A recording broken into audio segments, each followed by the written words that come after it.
What's going on, guys, and welcome to episode 186 of the Tasty Cast, our weekly podcast where we talk all things gaming. On this episode, we talk game releases. This is the first Tasty Cast of the month, so of course we're talking game releases. And then we watch some Redfall footage. We check out the glitches. We discuss what's going on with this game. It seems to have some pretty mixed thoughts on it, so we talk about that. And then we talk about Phil Spencer, his take on what's going on. We watch some of the interview that Kind of Funny did with him, where he elaborates a lot on Xbox, Redfall, and essentially them moving forward and how they handle delays and what quality and standards they want to maintain. Then we watch Chrono Odyssey gameplay reveal, a brand new MMO that's coming out on PS5, and then we go into the details of that. We talk all about it. Then we check out your guys' comments, of course, and we reply to them. We go through the Armored Core comments. We read a comment we got from a dev who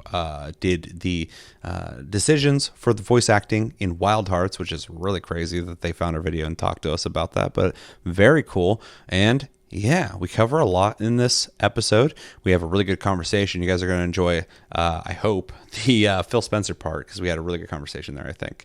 Unless you're a diehard Xbox fan and you can't hear anything but great things about Xbox, we have a nuanced conversation. It's very fair, so hopefully you guys enjoy it. But it's going to be all chapters, so if there's something specific you're looking for in this episode, just go in the chapters, find what you want to watch. But yeah, make sure to comment, make sure to like this video, it helps us out a lot. Make sure to subscribe if you're brand new, and share the video around, and I hope you guys enjoy this episode.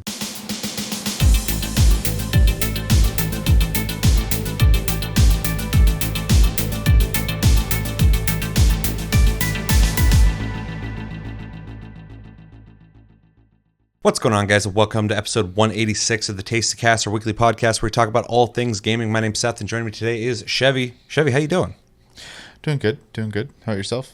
I'm good. I'm tired. We just got back from the gym, as we've been continuing to do that, and yeah, we haven't done a Tasty Cast in a little bit, so I'm really excited to have this conversation. We got a lot of things to talk about, including game releases, which we have to cover first because it is the beginning of the month for us when it comes to this episode of Tasty Cast. And then we got Redfall to talk about. We haven't talked about Redfall yet. It has had mixed reviews, and I'm putting that nicely. So we're going to talk about that and talk about possibly the future of Xbox and Phil Spencer, because that's really interesting. And we got a bunch of other things to talk about as well. So really excited to have this conversation with you. I'm glad you're doing well. And let's just jump into the first thing, which is game releases. We're going to go through the games coming out in May, and we're going to talk about what games we're excited about and what games we're not excited about. And yeah, let's just jump into it. So on May 2nd, we got Age of Wonders 4, a game we just looked into because I was talking about how Epic Games, every time I open it just keeps showing me the game. I'm like, what is it? What is it? Yeah. We'll talk about it in a sec. But that comes out on PS5, or came out on PS5, Xbox Series, and PC. Then also, the infamous Redfall came out on May 2nd on Xbox Series and PC. Then on May 4th, we have Ravenlook on Xbox One, Xbox Series, PC. And then May 8th, we got Darkest Dungeon 2 on PC, which I think was in early access, but this is full release because I could have swore I could have bought this already. May 9th, which is the day of recording, we're doing this early in the morning, guys, is Dokapon Kingdom Connect on Switch. Then on May 11th, we got Fuga, Melodies of Steel 2, PS4, PS5, Xbox One, Xbox Series, Switch, and PC. Then on the 12th, we have The Legend of Zelda Tears of the Kingdom. It's coming out this month on Switch. Yep. Wow. Okay, that snuck up. May 12th, we have Ys 9 Monstrum Nox Europe on PS5. And on the 16th, we get Trinity Trigger on PS4, PS5, and Switch. You looked into that. What is it? It looks like a action RPG from a top-down camera angle. Okay. And not like Diablo-esque, but just swing and hit, type of thing. Interesting. I didn't look way into it. I was just trying to get a glimpse at what it was because the name screams RPG. So yeah, for sure. I was curious. And that is on PS4, PS5, and Switch. Then on the 23rd, we jump a little bit here. Monster Menu, The Scavenger's Cookbook on PS4, PS5, Switch. Then also on the 23rd, we get After Us, PS5, Xbox Series, PC. And then the 23rd as well. This is the big day of the month, apparently, we get Farming Simulator 23 on Switch. Same day, we get Amnesia the Bunker finally coming out on PS4, Xbox One, Xbox Series, and PC. And on the 23rd as well, Ghost Pin Season 1 on Switch.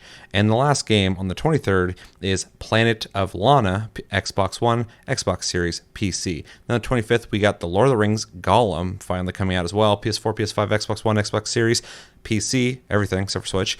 And then on the 25th, we get Hello Neighbor Search and Rescue, PSVR 2. I don't know why those games just we keep getting more Hello Neighbor games, and I played one once and it was horrible. And who's the fans of this? I don't get it. May 30th, System Shock, PC, and the last game of May 30th as well, To Hell with the Ugly on PC. Chevy, what games are calling out to you? Well, the two we looked into, Age of Wonders 4, I thought it was an RTS, and then when we watched it, it is just more of a strategy amalgamation with some creative tools, which seems pretty cool. So yeah. I think I'm going to check that out when I have the money. Yeah, we both wish listed it. Yeah. Let's see what else. I'm kind of curious. I got to look more into it, but Trinity Trigger looks like something that'd be up my alley. I don't know if I'll get it immediately because I have a backlog of RPGs that is way too long right now. But again, that might be something I might have to I wish list on PlayStation, even though you can't really see it very easily on the stupid console. Mm-hmm. And this is going to be blasphemy for some people, I'm sure, but that's it. All right. Fair enough. Yeah, this is a really easy month. Except for just finding out that I think I'm interested in playing Age of Wonders 4 because, like you were saying, I don't know much about the game. We just looked into it. It looks like Civ with more stuff going on when it comes to like combat and fantasy stuff, and that's kind of interesting. So it's wishlisted. I might pick it up, but it looks pretty cool and it's got good reviews, so that's good. As opposed to the game that's not getting good reviews, which is Redfall, which I still want to try, and we will talk about this as a bigger topic soon, but I still want to try it on Game Pass, but I'm glad I didn't buy it because I've seen a lot of videos, and yeah, it's not on my list of games to buy right now. Darkest Dungeon 2, I'm kind of interested in. I already played the first one, but I know you talked about it a lot. I think Josh talked about it a lot too. So, yeah, I'd be curious to check out that. Although I remember when it was in early access, people were saying it was different than the original. So, interesting. I don't have a frame of reference for that, but yeah, it looks kind of cool. I feel compelled to be interested in The Legend of Zelda: Tears of the Kingdom. I'm sure it's going to get 9s and 10s across the board. I'm sure. But if I talk to people who I know and trust enough on games that are must play, and they say, hey, you got to fucking play this game on the Switch, still, like, there's still bangers coming out for this thing. I'll check it out. But I bought the last one, and it was pretty cool, but I never beat it just because there's some things about it I wasn't a big fan of. So we'll see what the reception is. But it's Zelda. It's gonna be good. It's not gonna be bad, but just not really quite my thing. Amnesia the Bunker, I want to play. Looks really cool. This is the new Amnesia game, of course. This one's based in like World War I or something, and you're like stuck in a bunker with a gun with one bullet, and I guess it has like more dynamic scares that happen.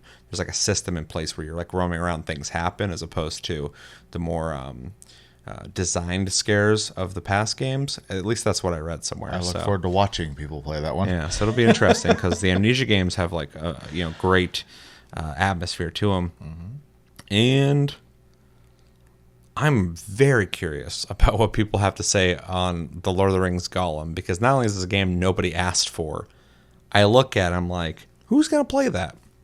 Lord of the Rings fans probably, but yeah. I think that's about it, though. This is not, and thank you, it's not a packed month full of must-play games. Maybe I can get back and play Resident Evil 4 Remake, because I still haven't played that. Just crazy, because when it came out, I had other things I was playing as well. Yeah. Maybe we'll have a chance. Plus, I think, I got vacation at the end of this month, so there'll be some time to catch up on some things. Yeah. Anything else you want to say? No. All right, let us know in the comments what games have you played this month that came out this month, and what games do you plan on playing in May? What's the must-play games in your opinion? I'm sure a lot of you are thinking Legend of Zelda, but maybe there's one in there that you're like, no, you guys didn't mention that, and that actually looks really cool too. Let us know. And if you played Age of Wonders, any of them, or 4, let us know what you think of it, because we're both really interested in it. And if you played Redfall, which will be a topic in this episode, let me know what you think of it, because I'm really curious, because seems like most people are on the same page on it, but I run into people, at least on TikTok, telling me that they've never seen an issue in the game, and I'm like, that seems weird. that there's so many that we see, and you haven't seen one. So yeah, let us know everything you think in the comments below when it comes to game releases in May.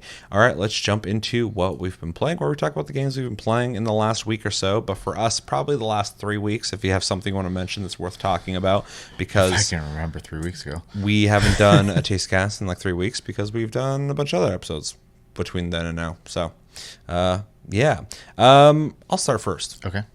So I've been really good this month. Last month I was really bad. I didn't play most of the games till like, well, no. I played some of the PlayStation Plus games right in the beginning of the month, and then like at the very end, last like 3 days, I like played everything I needed to play, which is not the way I like to do this when we do Plus Club and Game of the Month. So this month I am redeeming myself. I've already played quite a bit: Grid Legends, Descenders, and Chivalry 2. I played Chivalry 2 on PS5, as I should for the show, and I have transitioned back over to my PC version of Chivalry 2, and I've been playing it there. And kind of a preview, I've probably put like 10 hours into the game already, so I've been playing it. But yeah, we will talk about those games at the end of the month for Plus Club. I have not played Last Epoch yet this month. I will for sure. That is a game that you're going to sit and play for a while, so I got to have the time to do that. But we were playing it quite a bit last month, so it won't be hard to hop back into it. And that is our game of the month for anybody who's joining us now and you don't know that. We'll talk about that at the end of the month as well. Played Dead Island 2, which I'm happy to report is very solid. I've been seeing a lot of clips of that game. It doesn't reinvent the wheel in any way, but it's like a really, really fun wheel to roll.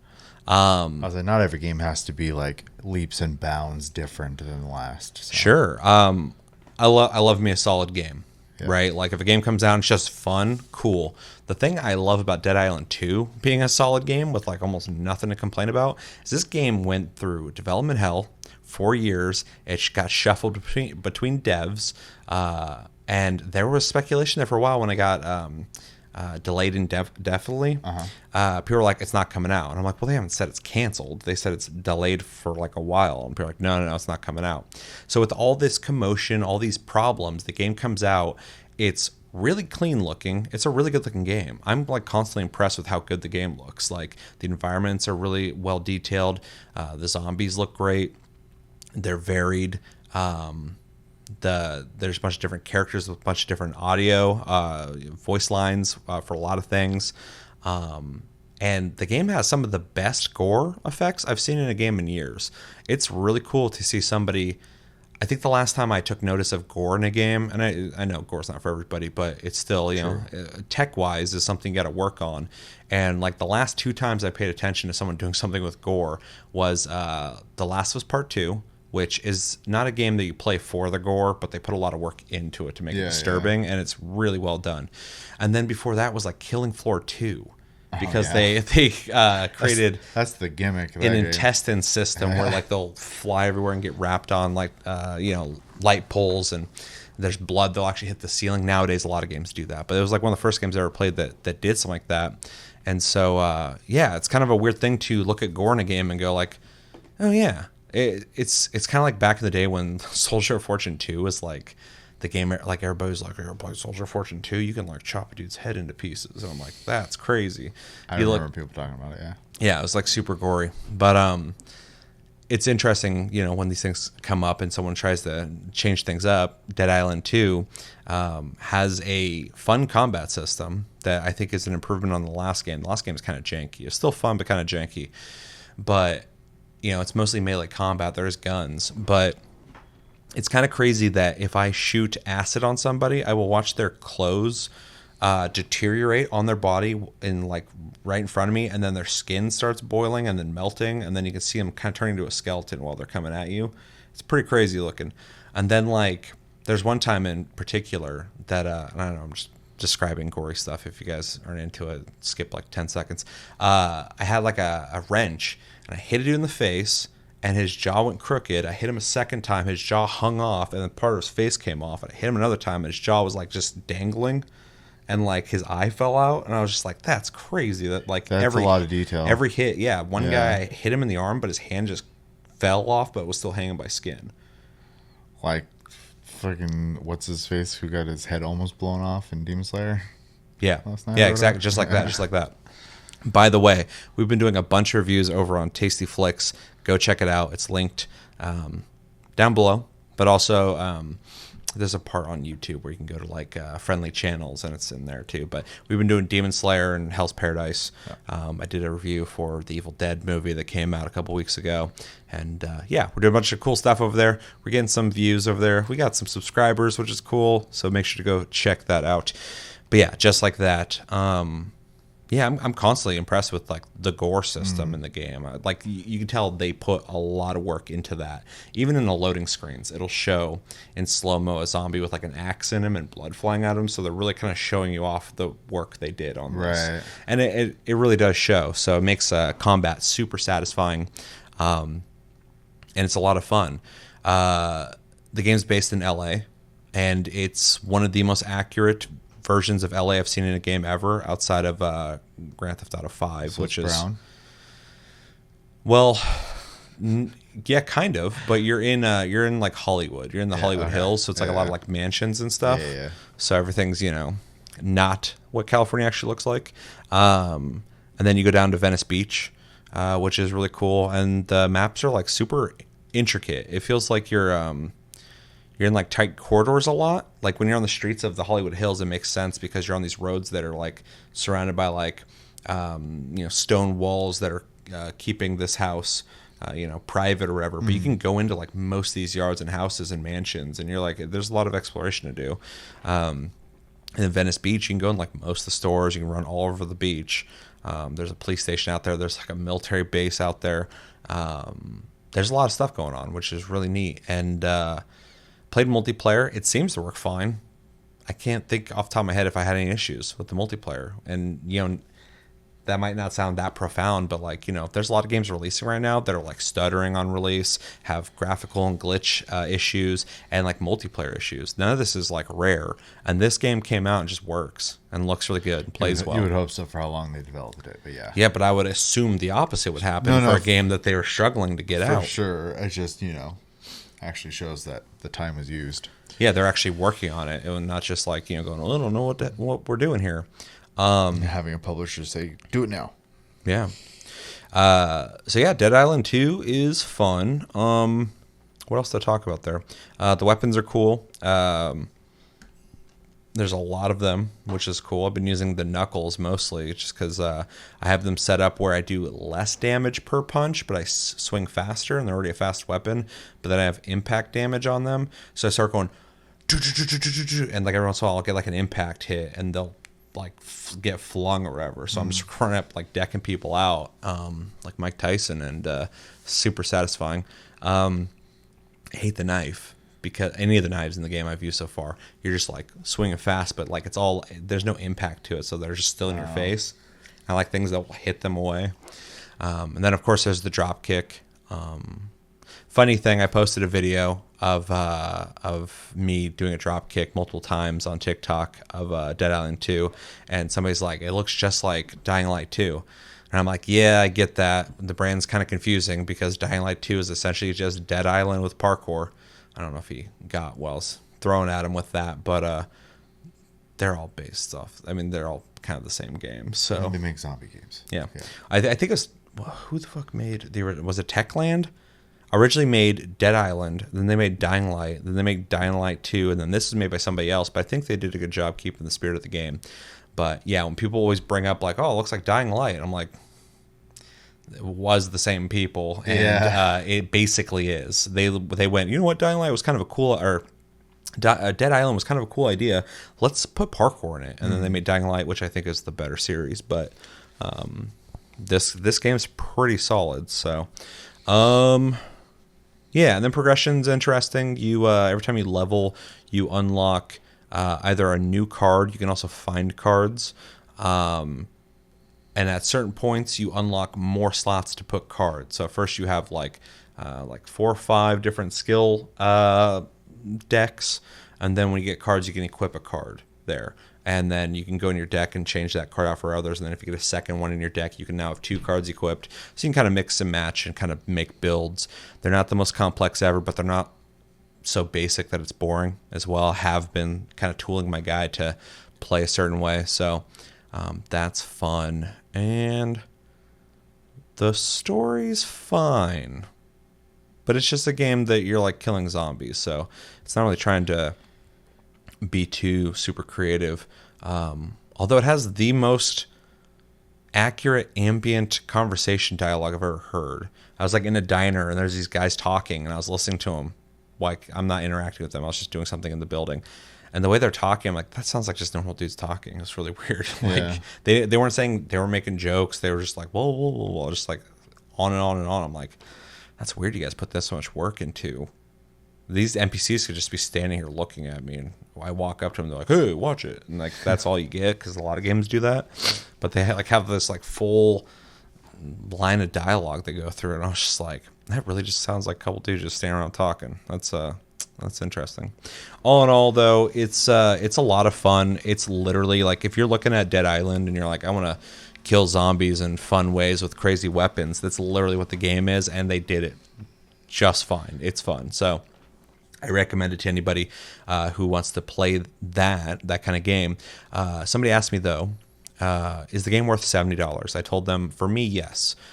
I could see this game not being worth $70 for some other people, though, but I would recommend you play it, so maybe wait for a sale, because the game is completely solid. But I don't know if it's like, maybe you're like waiting for some high hyped game that you don't have a whole lot of money. You're like, I'm going to spend the $70 on something. Should I buy this or, this big upcoming game? I would say save that for the big upcoming game. But if you can get this game on sale, for sure play it, because it's cool. I also want it to be supported, because I would like to see the people who made this make the next Dead Island, because I think they did a really good job. So really cool. And that's a lot of what I've been playing lately. I've been primarily playing a lot of Dead Island 2, but I played another game. I forgot what the circumstances were. We were filming reviews for Hell's Paradise, and you had brought up a game, and I looked into it, downloaded it, played it in between reviews, and I was like, wait, we gotta do the next review. So I had to stop myself. And that game is Omega Strikers, which I think we mentioned on another episode recently. I don't remember where we talked about that. Didn't we talk about that? I don't know. I remember talking about it in Discord, but oh yeah, maybe that's what we talked about. But anyway, maybe we mentioned it in a review. But yeah, Omega Strikers, if you don't know, is a free-to-play soccer/brawler game. It's 3v3. You have one person playing goalie on each team, and then 2 people who are playing essentially the strikers, the people who are hitting the ball or attacking the other team. If you take enough damage from the other team, you will be kicked out of the match for a little bit, and then you'll respawn. Huh? If you're on the edge, otherwise you just stun. On the edge. There's zones that you can get knocked into that you'll pop. Oh. Otherwise, your character just stuns while they recharge health. Yeah, I thought they knocked you out every time, because every time I kept someone stun locked the other night. So interesting.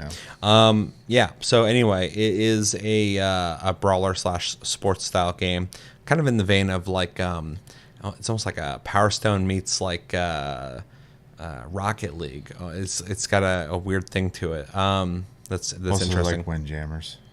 Yeah. And every character you play is essentially like a hero out of like a hero shooter or something. They all have their perks, their moves. There's one dude who's essentially just a brawler dude. He definitely seems like he's someone who's good at like harassing people in the other team. There's another dude who like has like magic spells he shoots. There's somebody who can put down like those escalator at the airport walkways. It's the cat girl. Yeah, you put that on the ground, and wherever the Ari. ball goes, it'll send it that direction. And then there's this giant dude who's able to put down like Dubu. put down like pinball bouncer things. So if the ball comes and hits it, it'll bounce off. He's really good, obviously, for being a goalie because he can set up defenses. And play this on a whim. And I was having more fun with it than I thought I was gonna. Also worth mentioning, you play against real people or bots. And I guess there was a glitch where you couldn't get XP. It is a glitch. It is a glitch. Yeah, you get EXP, but you don't get your rewards for leveling until you restart the game. Okay. Yeah. So you do get rewards. It's just weird right now, but I'm sure they'll fix it. But it's good they have bot support. I have not really dabbled with that too much. But I did play against real people, and I did really good the first time I played. And then I tried it on my Steam Deck, and I think there was some kind of latency happening there with the wireless or the Wi-Fi, because everything seemed just slightly off. I wasn't kicking the ball when I wanted to. I wasn't, doing everything exactly when I was trying to do it. Then I played on PC again, and I was doing okay. So definitely a game that they're gonna have your good games and bad games, but it's actually quite a bit of fun. I don't want to get too excited about it because it is a game that has a season pass where you're or battle pass where you're unlocking things by just playing the game, but then also paying the money to get like the good stuff. I think is it paid for battle pass? Yeah, but everything's cosmetic. So Yeah. The character. Well, you get characters with in-game currency. Mm-hmm. But yeah, the stuff you're Cosmetics, talking about emotes. is emotes, stickers, backgrounds, stuff like that's all in the striker pass, as they call it, or you get some from just leveling characters as well. But Yeah. they definitely the whole incentive is obviously to get some skins, some emotes, etc. So the game I don't think would survive if they blocked characters in there. So. Sure.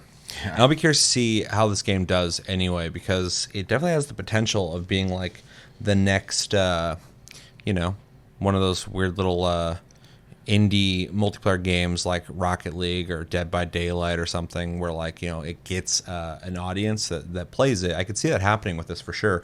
And it has, I think it's a campaign. These guys are spending money willy-nilly because they got Studio Trigger to do the intro. So they paid like a well-known studio to make an anime trailer for the game, and then they have partnered with all these streamers, which I don't give a fuck about, but shit ton. Yeah. But they, as of right now, have teams you can assign yourself to fight for, and I think I joined the Ludwig team because they're winning. He was winning. I'm like, I don't care about any of these streamers.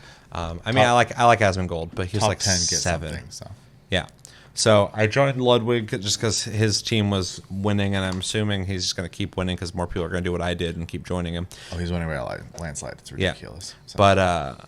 But I think it was a smart tactic on their part to partner with so many streamers, because at the very least, even if the streamers are just obligated because of their deal to talk about the game, people like watching streamers, and people 100% play the games they're playing at the time. Yeah. There's a resurgence in DayZ right now, which makes me really interested in playing it again.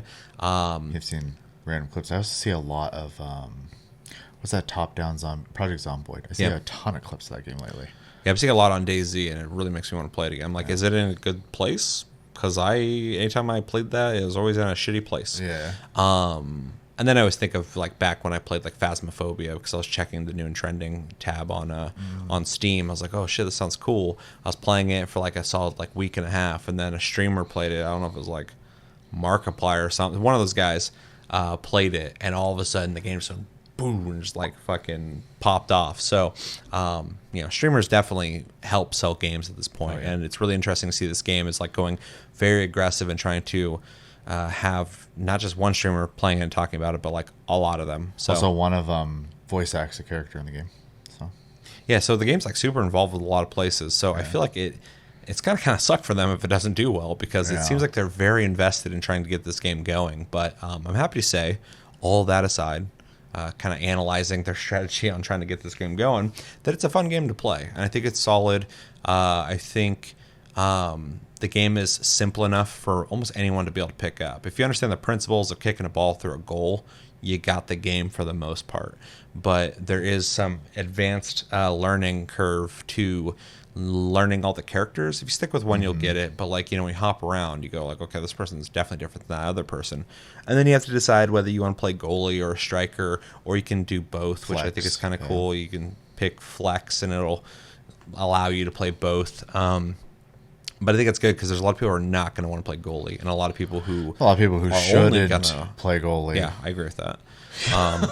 You were talking about it, but I've seen it before too. I was playing and some goalie just kind of walked out and started like playing with us. I'm like, "What are you doing? Get back there!" Yeah, and like I ran back there and started playing goalie because they wouldn't do it.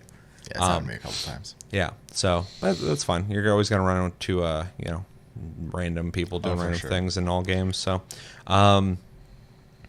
what's to say on it? I don't know. It's pretty fun. I think it has potential. I'm not in love with it, but I'm happy that I'm having fun with it because I think one thing is kind of missing in my gaming repertoire right now. It's just a simple online game I can play like that. Like everybody's got their Rocket League or something where they can just sit there and just play it.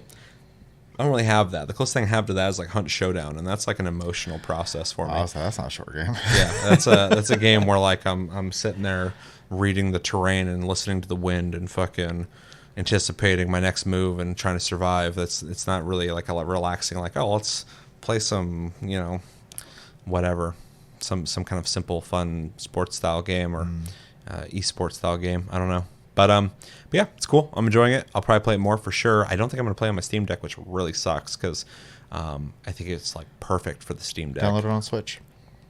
Yeah. It has cross progression. So. Yeah. Might just play on my PC, but sure. I just say if you want to play it mobily, just play it on your Switch. No, I just want to play it upstairs. If I play upstairs, I'll just download on my PS5. It should run just fine on there. But yeah, when I'm down here, I'll just play on my PC. That's fine. But anyway, it's cool, and I would recommend you guys check it out because it's free to play. You got nothing to lose. If you hate it, just uninstall and move on with your life. Yeah. That's what I'm playing. I've also been playing that, and I'll talk about it here in a second, but I'm going to knock out the ones I can't talk about, which is I played, I can't remember the bike game. I think it's Descenders. Yeah. And Chivalry 2. You actually played a little bit of Chivalry 2 with me and Josh. Yep, I did. So you'll definitely be able to talk about it. Yep. And I played Descenders for probably about a good 2 hours, I'd say. So enough to go through, I don't know, 6, 7 maps or something like that. So I should be able to talk about that as well. It's a pretty straightforward premise. Yeah. It just comes down to what you think of the graphics and the gameplay. Yeah, for sure. And I don't know if I'm going to have anything else to talk about other than Omega Strikers because I have not really just had a lot of time to play games lately. So, okay, I'll make it short. Yeah. So I've been playing Omega Strikers when I have a little bit of time. I really appreciate that they have a bot mode that allows me to play with. It's because it's a co-op bot mode against the bots. I have a suggestion for the devs because it's obviously very early, but difficulty settings would be great. And also, if someone drops, maybe have a bot take over their body. That'd be great. So, yeah, for sure. Yeah, I think it needs to be in a couple games. Yeah. And maybe a dev will hear us and listen to you because that happened randomly on our Wild Hearts video, which is really weird. That is weird. It had 22 views. It's like nothing great. I think it's at 40 something right now. It's pretty low. Apparently people don't care Wild Hearts, but somehow a dev from Wild Hearts saw that video, watched through it. Apparently. Yeah, it's hard to. Well, you looked at their LinkedIn and I checked the age of their YouTube account, so just to make sure. That'd be a really wild and elaborate. We're going to talk about it later, but anyway, it would be, but it doesn't harm to be a little skeptical. But yeah, with that, maybe somebody worked on this. Watch this video. Yeah, otherwise, I really like the game. I think the EXP gain, because you have 3 different types of EXP, makes it to where it doesn't feel so slow, because some parts are slow. Your account level goes up very slowly. Your affinity per character, the higher you are, goes slower, but your season pass goes up at a pretty steady rate. And so there's always something leveling every 2-3 games, it seems like, which is nice because games can definitely be pretty short. They can go on pretty long too, but you get to a point if a match goes too, if a single round goes too long, it'll go into overtime and people's cooldowns just start speeding up. So you can just start spamming moves. It gets pretty chaotic. I definitely have a character at this point. I need to try other ones, but my favorite character so far is a character named Aerie. She's like a little goth girl with these two like mechanical bats. Oh, I know you're next talking to about. her. She has I haven't tried her. one move, which is just a circle that is a buff. It makes everyone in your team just move faster, which is great.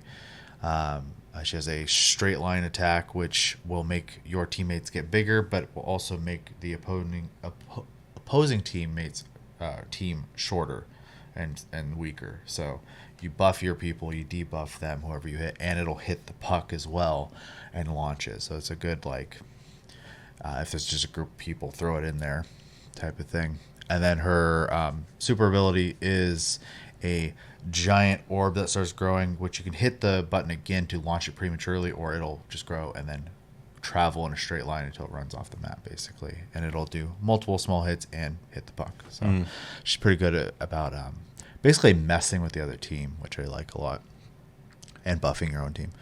I'll play goalie and the striker or forward position with her equally. It's fine.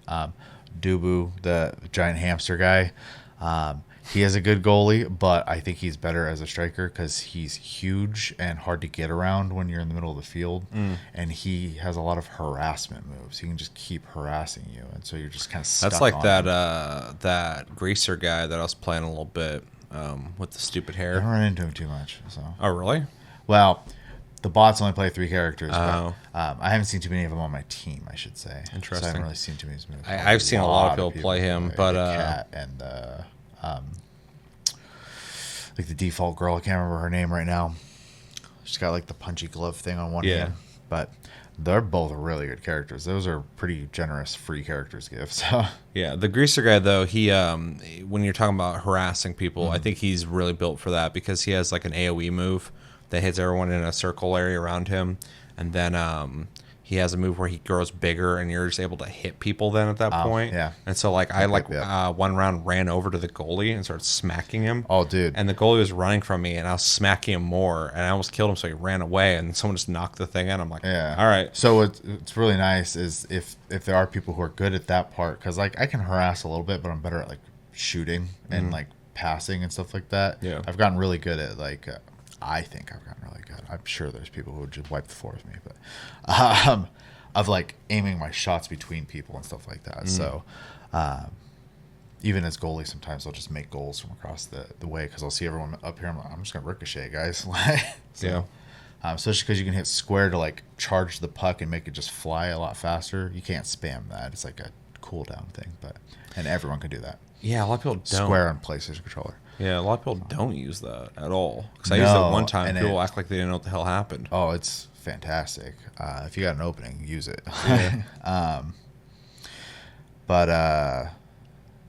Yeah, I like if someone is like realizes that I have good control of the puck at the moment, and they go up, they start messing with people because then they're not paying attention to me and I can get in the goal. So, and vice versa. If they're real good about it, I'll try really hard to like do the, make them shorter and slower and weaker thing real quick to kind of give them a moment to break through and stuff. So I like that the maps are all different, and there's this mechanic of basically like you get a shield for your goal, and once the shield's broken, the goal posts open, and then you can score.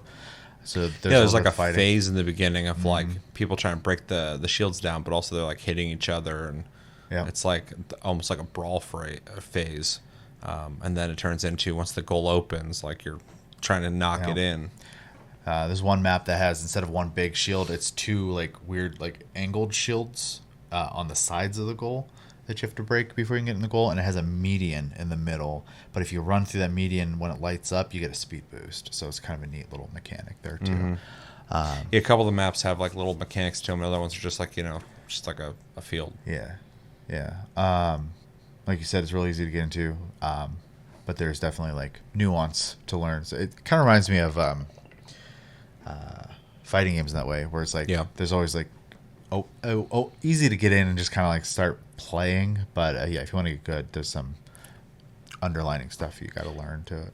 So Speaking of fighting games, we never talked about it because we played it in between us filming Tasty Cast. We both played the Street Fighter 6 demo. Yeah. What did you think of it? I'm looking forward to playing the open beta that's coming up on the 19th. Yeah, and that's going to have like Guile and some other people, right? Yeah. So here's the things first off, I'm probably gonna buy the game. Like my experience was net positive for sure, and I was already eyeballing the game. The single player mode is like super promising. You get to make a character. It's got a story going on, and there's literally just you go up to people and challenge them, and it'll show you the skill level. There's cosmetics to purchase. It seems fun. That aside, in the beta we played. You're stuck in the simple control mode.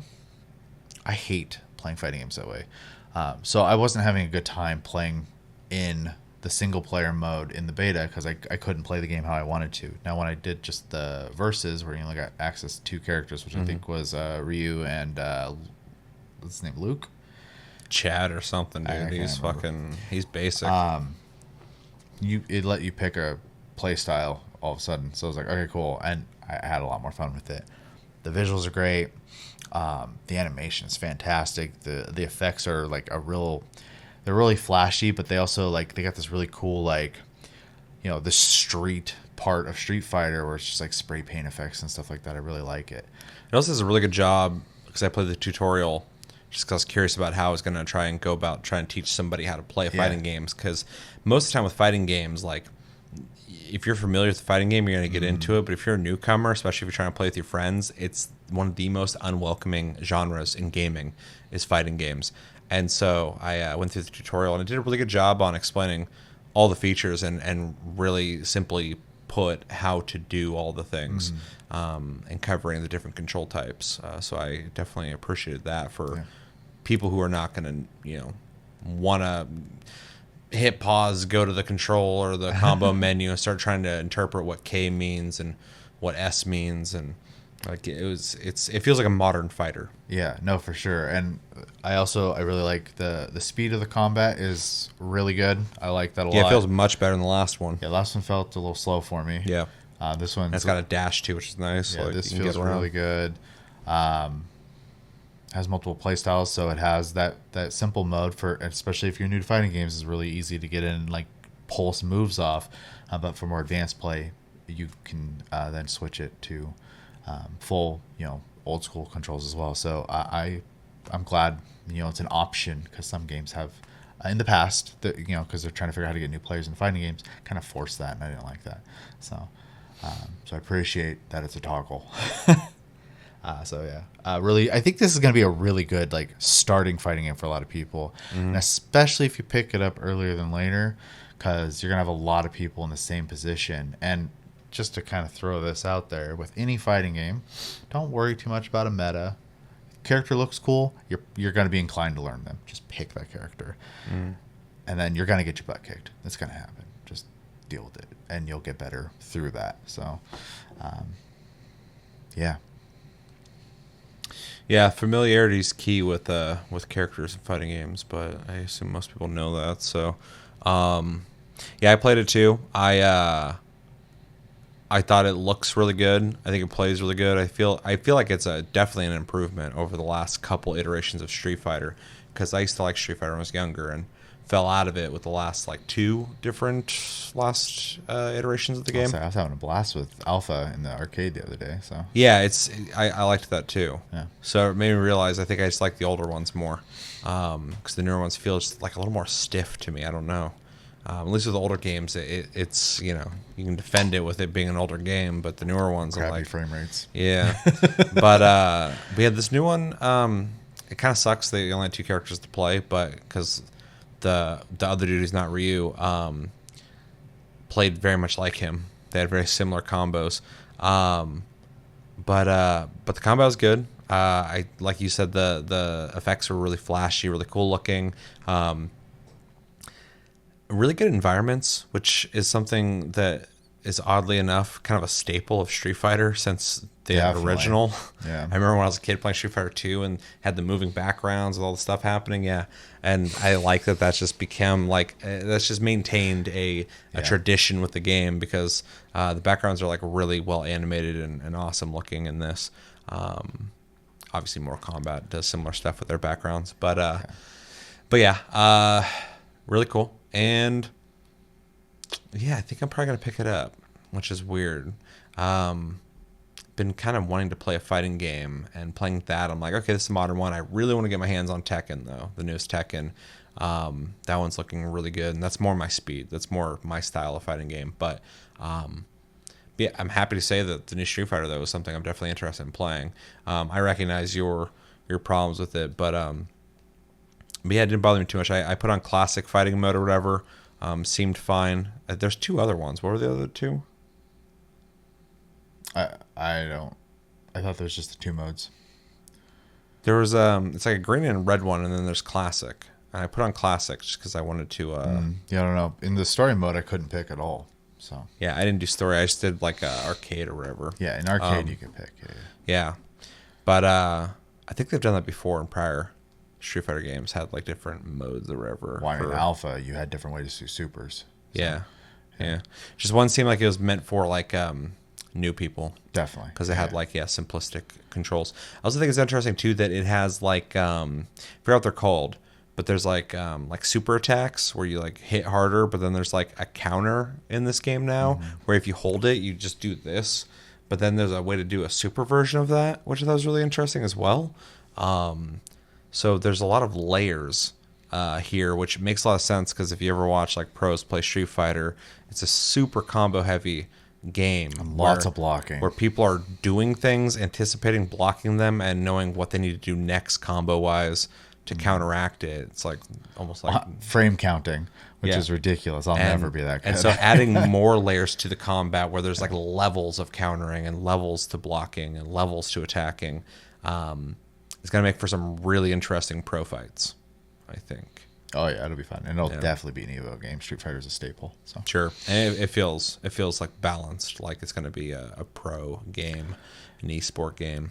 But yeah, looks cool. From what I've seen and from what I've played, it's fun. So get to play it again in 10 days. definitely too, want to try out the beta to see. I want to try more characters and just get a better feel for the game. But from what I've played so far, it's pretty cool. Yeah, very cool.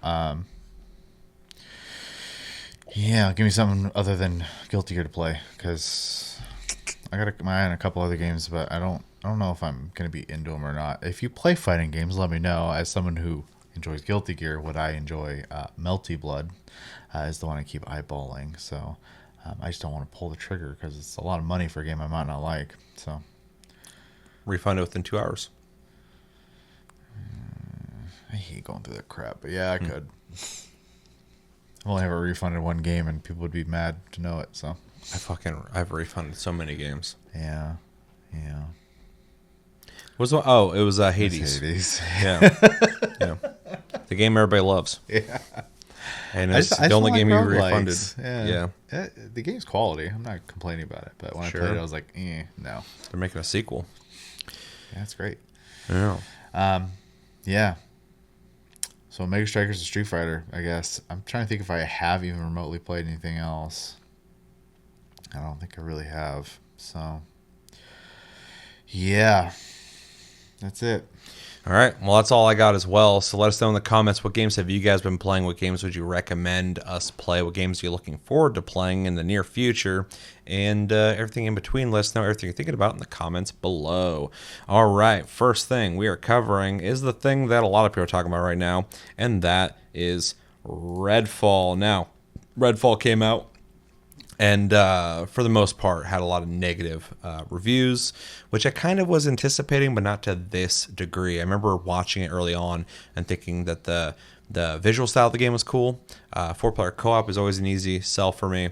And yeah, some of the stuff I was like, trying to stay optimistic about. But every time I watched this shit, it always seemed like the enemy's AI was not good, which it ended up being worse than I thought it was. But I kept bringing that up. You're like, oh, it looks fine. I'm like, they move so robotic. It doesn't look good. And then some people start bringing up animations looking bad. I looked into it. I'm like, yeah, I kind of see that as well. So there's a lot of warning signs early on. The game comes out. There are people enjoying it, for sure. I've talked to plenty of them. But for the most part, a lot of people are pretty upset about it. And it's really interesting to see this. And I'm not saying this as like a knock at Xbox. It's really interesting to see the Xbox community discuss Redfall. Because a lot of people are not only just discussing that the game itself is a disappointment to see come out like this, but they're wondering what Xbox is doing and what Phil Spencer's doing as the lead of Xbox, considering there's been a couple projects now that have come out on Xbox that just do not live up to the AAA quality you would expect. Halo had a lot of issues. People are speculating that, and it would be a really bad thing, but Starfield, people are speculating, will be not up to code on being a big AAA game. So, with all that said, it's been really interesting. Have you seen much on anything on Redfall? I know it's not really not in your. Yeah, not really. I mean, it's been impossible to avoid seeing like headlines and stuff like that on it. But after we watched or reacted to like trailers and stuff of it, I kind of tuned out because it just did not look like my type of game to begin with. So yeah, I tried to stay optimistic about it, but there's some things. The one that really sealed the deal, put the stake in the heart of the vampire for me, was the IGN gameplay. People are like, you're gonna judge something based off IGN. I'm like, regardless of who's playing and how bad they're playing it, look at the game. And in the footage of the game, they're fighting a boss, and they said in the video it's on hard. This dude's like running through a field, stopping, running, stopping, running, stopping. People are just unloading into him like he's a sponge. His health's barely moving down, and he's like having problems hitting people. And there's just not a lot of complex things happening here. It's very basic. And some people even said it looked like a mobile game, which I don't disagree. And that was the video. I was like, oh shit, this is coming out soon. And people are like, it's an old build. I'm like, no. We already did this discussion with Battlefield 2042. They're like, that's a 3-month-old build, and the game came out exactly how the beta was. So, that can be an excuse, but it's not always going to work. So anyway, it's been really crazy. Since you're kind of out of the loop on it, and I'm definitely not, but we're going to watch a video real quick just to kind of show you what the state of Redfall is. And then we're going to watch a video with Phil Spencer. I know a lot of people are talking about this because I want to have a conversation on Xbox, Phil Spencer, and Redfall, and Xbox moving forward. But before we do that, let's watch this video. This is a comedic video, so there's funny sound effects. I think it's kind of loud too. But you still will see gameplay of what they're trying to show off. I've already watched this. You haven't. And this is called Why Redfall is Absolute Fire, from somebody named Oyff. OYFF, if you want to go check them out. This is their video. Yeah, let's watch this. 3, 2, 1, go. And this video came out like a day or two after the game released.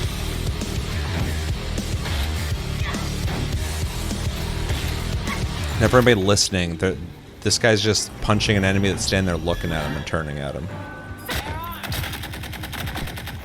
A lot of the combat seems like the enemies are just kind of I am alive, standing there trying to figure out what to do. badass. Oh yeah, that's the one. Now here this enemy's trying to attack this guy, but he's not able to stay on him. He's just jumping past him. The guy's easily able to like sidestep him.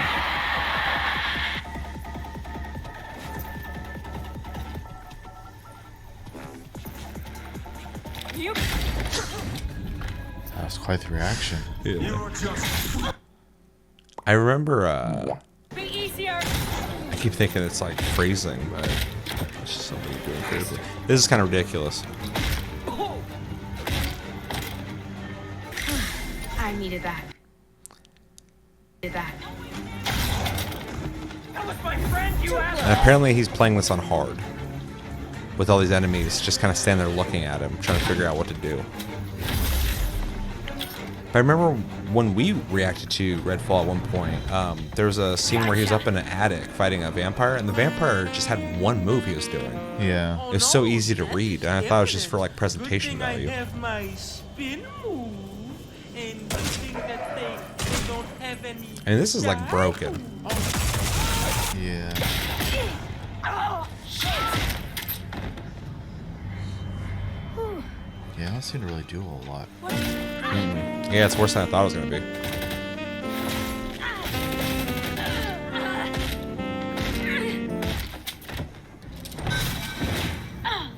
And they don't seem to understand pathing very well. Because, like, this vampire is just at the bottom of the stairwell, stuck in a corner, just, like, trying to hit the guy that's shooting her over the railing.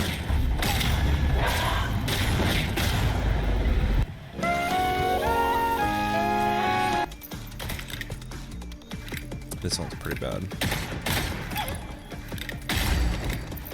That was my friend! You...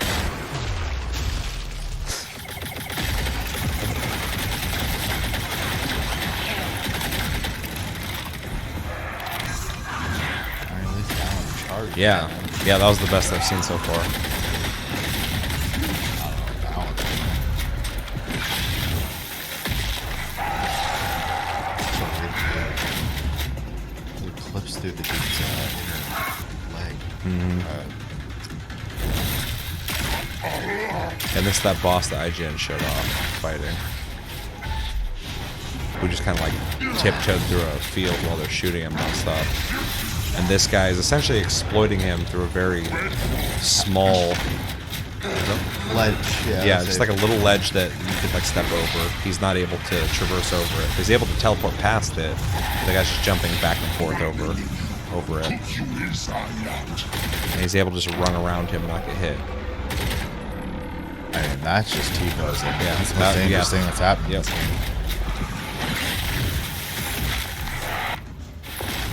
That looks so bad.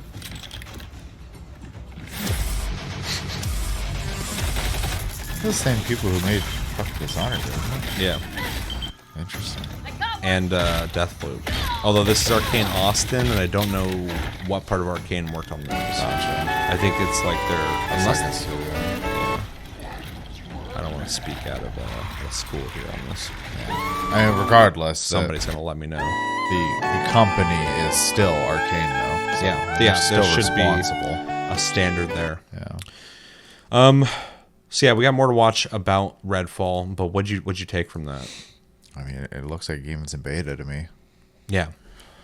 Yeah, I mean, like, the assets are there, but, like, there's just a lot of AI that's not implemented or not working correctly, and then pathing seems to be an issue for a lot of them as well. Clipping into your own character when you do that finisher. I'm sorry, Yeah. I'm a little far with the mic there. To sort of repeat, some clipping that happens when you look down. When you're doing the stomp on their head, you can see inside the left leg. It's really goofy. Yeah. Yeah, the game just, like, across the board seems pretty unfinished. Yeah. Now, some people have told me personally that they think the abilities are a lot of fun, which is good. That just tells me, though, they got that part finished in the game.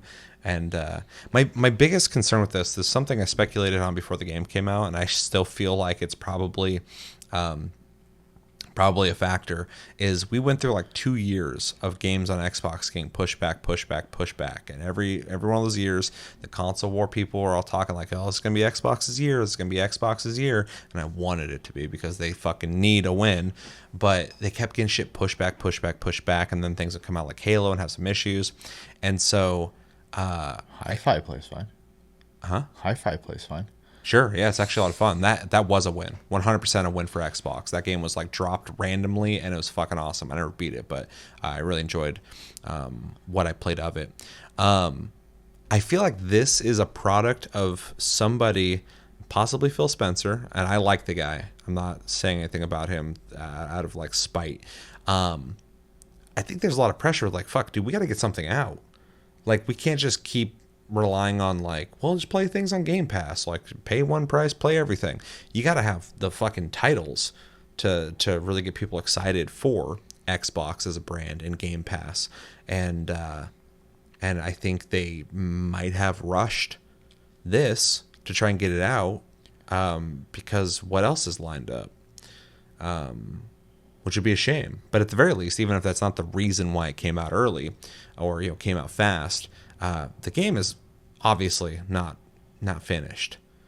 It's it definitely has a lot of work, and this game could recover. We're not above a game having a comeback like No Man's Sky, Right. or arguably Cyberpunk. We should not be standardizing that practice, though. I agree 100% as well. Like, this is why I saw some people talking about, like, this is why people need to stop pre-ordering games. I'm like, bro, fucking preach. Yeah. I almost never pre-order games because the idea of paying somebody for something that I don't own and not getting anything great from it, most of the time you don't get anything anymore.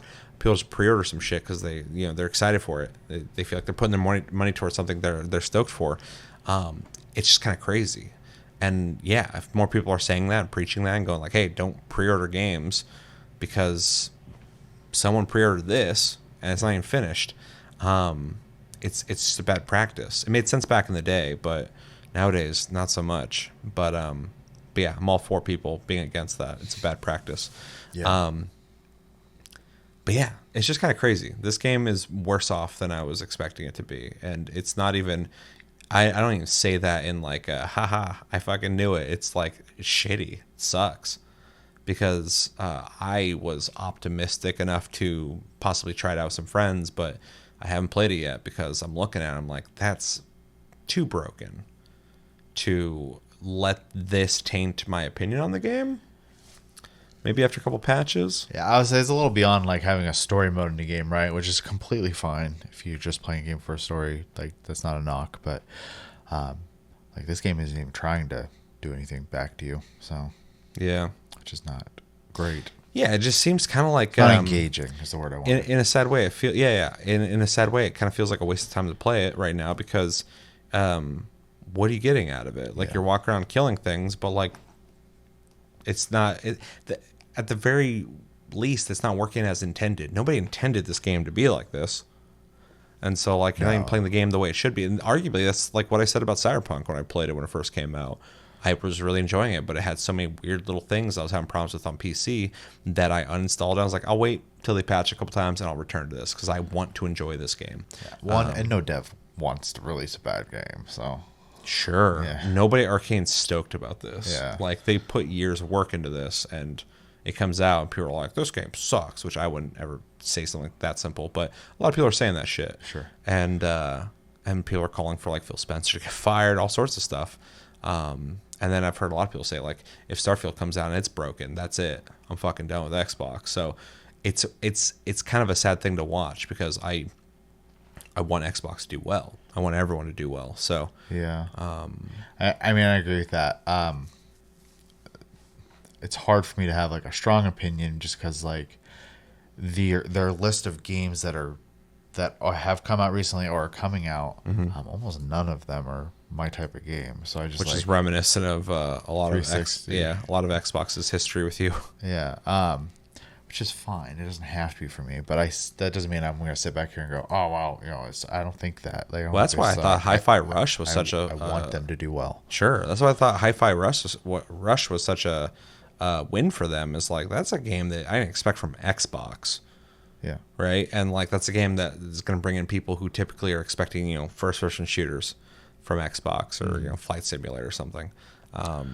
And so that was a really, really good surprise, and the game functioned correctly. But also, Tango Gameworks is just awesome because, like, Ghostwire Tokyo, I really enjoyed, even though that came out through contractual obligation on PlayStation before it came out on Xbox. But because that was before Tango got purchased, when that game was in development, it was they had already agreed. Yeah, it had a timed exclusivity, which is interesting. And then like Evil Within and Evil Within 2 are fantastic. And I think Evil Within 2 is like one of the most underrated horror games that exists. But so yeah, it's not surprising that they would release a game that's fun, but it was a good surprise. So and good for Xbox. But for sure. But this is just rough to see, and I know they're going to work on it. I know they're going to patch it. I know they'll make it better. The foundation's already built. You look at the game; they got the world built. They got the characters built. They got the enemy types. They got their abilities. It's just you got to get you got to get those AI. And a lot of people bring up too the Deathloop's AI sucked too, which when it first came out it kind of did, but they had to patch it. So maybe it's not a strong element of Arcane to make AI in games. Well, and that's just a weakness. If that is the case, that they need to overcome to, They need to bring someone in. yeah. But yeah, I don't really know what else to say because I don't want to be like too negative. Sure. I want to be real about it, but yeah, I'm not going to sit here and Yeah. like I'm not enjoying this. Like, But yeah, this is kind of hard to watch. yeah, So. it's like sad. It's not even like fucking like, oh man, that's crazy. Like it's just like, damn, that sucks. They released that. Kind of how I felt about Cyberpunk when it came out. Like I'm like, yeah, I should have spent like a year on this longer. Yeah, I mean, I got pretty lucky and I had like almost no issues when they came out. But it's impossible to to go online and not just see a bunch of people who were having issues. So I mean, mine was playable, but like kids were running through walls and stuff, and I got stuck in a wall one time, and it was pretty minimal. But Yeah. I think the biggest thing when they patched it for me is performance got better, but like frame rate wise. But for sure. But yeah, it was breaking the immersion. The things I was enjoying about it would get broken when like somebody would walk through a car, and I'm like, okay, Yeah. so not a big deal. But it was it's completely broken for a lot of people. So anyway, that's the state of Redfall as of right now. Let us know in the comments if you're playing Redfall. Honestly, no judgment. Whether you think the game's complete trash or you're having a blast with it, let me know what you think about it. And yeah, with this though. Phil Spencer went on Kind of Funny's Xcast, which is their Xbox podcast. I've actually watched this whole thing. It's a really interesting discussion they have here. But I got to a point in the interview where he talks about Xbox, game delays, Redfall, and this is going to just kind of add on to the sadness of Redfall, because before we watch this, I feel like Phil Spencer... I can't say this enough. I think Phil Spencer legit is like a cool dude, a nice dude. I think he cares about gamers. I think he wants everyone to have fun. And I am curious how people feel about this, but I almost feel like he maybe shouldn't be running Xbox at this point, because I think he's too nice, possibly. I think they need to get somebody in there who's a little more competitive again. But he's done great things with Game Pass, for sure. But anyway, in this interview, you'll see that he seems like this was like a hit for him. Like he seems like tired almost, like of dealing with this. I'm sure he's been in damage control mode for a while now. Yeah, it's not the Phil Spencer you're used to seeing typically when he's talking about stuff. So it makes me feel bad, because like I said, I think he's actually like one of the nicest dudes in gaming. From I don't know him personally, but from his persona, he seems like a legit dude who just likes that people are having fun playing games. Obviously, he wants your money, but. Anyway, let's watch this and then we'll talk about it. This is Phil Spencer interview, Redfall reviews, Activision deal, Kind of Funny Xcast episode 137 on Kind of Funny Games. You guys know what Kind of Funny is. 3, 2, 1, and go. The second part of that is, when a game is released now, it's not like the old days when a cartridge was shipped in a box and the release of the game was the end of the game's like development cycle. Now it's just the 1.0 release is just a point on the roadmap. To what extent, given that what we're talking about here is not just 30 frames, but design issues, things that may be more conceptual, to what extent do you think, or are you committed to continuing to work on the game and getting it maybe a year down the road, Cyberpunk, No Man's Sky, we've seen these redemptive stories in the past. To what extent do you hold out hope that you can still get the game closer to where you wanted it to be at launch? I know that was a lot. Who's the guy on the right? No, well, He's some Xbox guy for his your name. words It's like about Paris or something. creative ambition of teams. You especially, I mean, you've lived this, you've done this, are very well said and very spot on. So thank you for that, and that's why I love your voice in this community, because you've created, you've seen kind of ups, and be as like a anybody in the log. industry, we've all seen downs. Asus, And, Hilton. on the score. Yeah, we do mock reviews for every game that we launch, and this is like double digits lower than we thought we would be with this game through our mock reviews, and that's what's one of the disappointing things. Like we would never strive to launch a game that we thought was going to review in the low 60s. It's not part of our goals. If you look at our review scores over the last year, it's not a defense at all. If you look at the review scores over the last year, I think the teams have done a much Yeah, they've better been tainted for job me. That's in why I like to upping do the the level of grades. quality of the games that we've shipped. Some of those games first shipped on PlayStation, but still, when I go through the list of the games, you still have to build a game, you still have to ship a game. And this game was significantly below our internal metrics in terms of where it actually reviewed. But that's not on anybody but us. Like, we have to own that. In terms of our commitment to the game, absolutely. The team at Arcane is on taking the near-term I feedback. don't think they have a We're choice. still working on the 60 frames per second.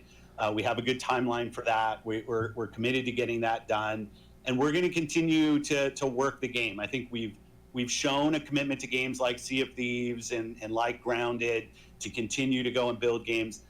But I also know that these games are $70, and I'm not gonna I'm gonna take full responsibility for launching a game that needs to be great. I think what I have with the Xbox community, what I am a part of, is a team. There's still questions that pop every so often of how committed is the company to this category. When are we just going to push Xbox out of the market? There's a lot of Twitter firing of Phil right now, which is fine. I'm way overpaid for the role I have anyway, so I get that's my responsibility. That's how you kind of step into that We role will when you remain take that committed kind of to the job. game and the players, as long as the players want to go play games. That's my commitment to the community. I'm kind of at a low point right now in terms of my delivery on that commitment to the community, but it very much stays. I want to support the team, and I want to support the creative ambitions of the teams, and I want to support the players. And we let a lot of people down this week with the launch of the game, but we will continue to strive on. You have to, right? That's what creative is about. No, you absolutely do, and to kind of start have to. transitioning this into hopefully more Because happy people news, spend but money on I it. do want to Yeah. address something around that. Obviously, today you announced the Xbox Game Showcase, which will be happening this June, and obviously there's going to be a lot of new reveals and surprises that come out of that, which is great. I think But I am Sony's going to got one bring it coming up back again too. to Yeah, I think another so. common theme that I do hear through the community, and I've actually said this to you in the past, but it's about communication coming from Xbox. I do feel back in 2021, you did a fantastic job with communication, which arguably has been the best year during this current generation of Xbox. Obviously, we know that 2022 was a light year for Xbox as far as releasing titles. Now, last year, during the showcase, you had the 12-month plan. You didn't necessarily deliver on all the games coming. No, we didn't within deliver. 12 Not months. necessarily. We didn't deliver. Yeah, absolutely. So my point of bringing that up is this, talking about some of the lessons learned that come out of that. And obviously, even with not every game making the 12 months, going back to, again, game development, things happen, things aren't always going to come on time. But as we go into this showcase, one of the common themes that I hear is, I don't know enough about things that you've announced in the past, like even more specifically going back to 2020. And I'll just run down a quick list of it. Vowed, Perfect Dark, Everwild, which is something we really don't know that much about. Fable, State of Decay 3, Contraband. Obviously, we've seen a little more in Hellblade 2. We have studios like In Exile and Compulsion Games that we know are working they have on so many things, games. but we There's haven't seen any real IOUs. updates on that. So I titled all my questions Balance and Communication, because even in this, it's like, what is that balance on when you show something that is going to be years down the road, and kind of that cadence of providing updates That's a along the problem way. like And Square Enix obviously, is as really we bad go into about the too, is like showcase, showing off not that you need to reveal anything specific here, but what Square were Enix some of didn't those buy a lessons bunch of learned fucking from devs last that year's have a showcase? shitload of Sure, projects sure, that sure. we're not seeing They much are on. the You might try dev. to get me Yeah. on positive. I'm not in positive mode this week, so I'll apologize for staying in kind of cranky mode. But in terms of lessons learned, and I'll even go back to the Redfall videos on IGN of showing videos of the game running at 60 on PC, at the point knowing that the game was going to run 30 frames per second at launch on console. Like, we have to be transparent about what we're showing, that what we're showing is representative of what our console customer, our most committed customer to our brand, financially committed. It sounds like he's talking what in they're front of gonna see, what shareholders. they're The way gonna he's play, just like, and that Well, transparency just I was has going to to get bring better. up earlier too, though, like And I'm the not Twitter pointing at fire anybody stuff but he's talking myself, about. right? The dude can handle Twitter. He has to talk to I guess stockholders at some all point the I will have time. enough Why? knocks against me that it's somebody else here. But He works for one of the biggest companies I in the think world, it's so. transparency in what we're building, what our aspiration is for the game, what it's going to look like, what the features are. And it drives me crazy when we self-inflicted wounds of kind of putting things out there of communication that's confusing or misleading about what the actual end product is going to be. So you can try to take me to positive space. I'm just not in that headspace right now. That said, when I go and I look at Showcase, I can't believe and you I'm not did going to this try to interview oversell Showcase so quickly here after this because too. I feel like you should have waited a second, on but the other Yeah, side though, of watching it's super this, funny it's listening like, to hey, him in his after quote unquote Redfall, I'm going to cranky put my mode hands on the because he still controller, sounds and that's he sounds what like a it's gonna take Washingtonian to for sure. prove The to guy who me, but lives that's here. not what Showcase is. So I'm very enthusiastic about Showcase. We're going to announce some things that people haven't seen, some new games. We're going to give updates to some of the things that were on your list. The other thing that gets me really excited is when I look forward over the next quarters, which has always been my focus of how do we get a big game out every quarter at quality, that things are lining up finally after some of the slowdown through COVID. I'm tired of talking about that. But I can now At least see acknowledged that we've it. got Yeah. games coming every quarter that I think will surprise and delight our customers. We still have to deliver on the creative. We still have to deliver on the technical. Not every game we ship is for everybody. We know that. Like, I don't want to build. Yeah, I'm that's not fair. trying to build the one game to rule them all. We will have different creative takes and Unlike different. Ubisoft, who We keeps have a very trying diverse and portfolio when trying you think about the and stuff that fucking Microsoft Game trying. Studios builds. But I like that. I think for what we're trying to do as Xbox, which isn't to mimic any of the other platforms out there, it's create our own brand and identity. The diversity of what we build, hopefully, will end up being a strength.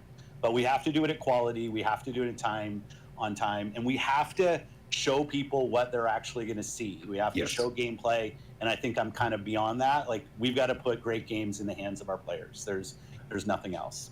If I could follow up on that, and I apologize, I do not want to dominate the conversation, but I make sure I want to follow up on the point of everything that you just said, and I'll take it from a personal standpoint. I've been a big believer in what Xbox has been building since about 2016, right? Xbox Play Anywhere, Game Pass, what you're doing with the Series X and S, just the cloud initiative, everything. I love all the services and the marketing message that you present to the community. But to your point, and for me personally, I have Game Pass. My kids play it. We all love it. But you even mentioned, delivering quality experiences every quarter, things like that. That's the sentiment that we get from the community right now. That's the sentiment that I even have of, it's great to talk about these things. I think we've been talking about them ad nauseum. It's like, when are we going to get to that point of actually delivering these experiences? Yeah, I mean, I just pretty ran much down been those the games. complaint. There's 20 Like, where's the something games? studios. Forget Mhm. Activision. Xbox Game Studios, what it is today. There's more than enough studios and titles out there that we're all anticipating. And I think that is the common frustration that I see out there from people, that it's like, we're tired of hearing. I don't know why wait it's till other next two year. dudes are and even I know here. you know that, but I know, it's like, I know. yeah, And yeah. This I mean, year I'm sure they started had a out whole well. show before this. Yeah. I thought Yeah, Development I guess, dude. was That guy on the left hasn't received said well. They anything. Did a really good job, I thought, with the messaging around to your point, around setting expectation. And I will even say, yes, I'm cut this here rooting for soon. the I home won't team watch the whole here, thing, but I'll say over delivering get on the gist. expectations of that show versus what it was. I think the drop of Hi-Fi to say, hey, if you've got Game Pass, you don't even have to buy the game. Like, just go click. People loved Hi-Fi. Something we don't talk a lot about, that same month, Age 2 on console shipped. Truth be told, more people are playing did? a bunch of people are playing Hi-Fi and Age 2, but Age 2 actually has more players right now. Age? But all Oh, the like Age of fanfare Empires 2? goes to the highly rated kind of new Hi-Fi. Maybe. Get that. I know the review scores on Minecraft Legends.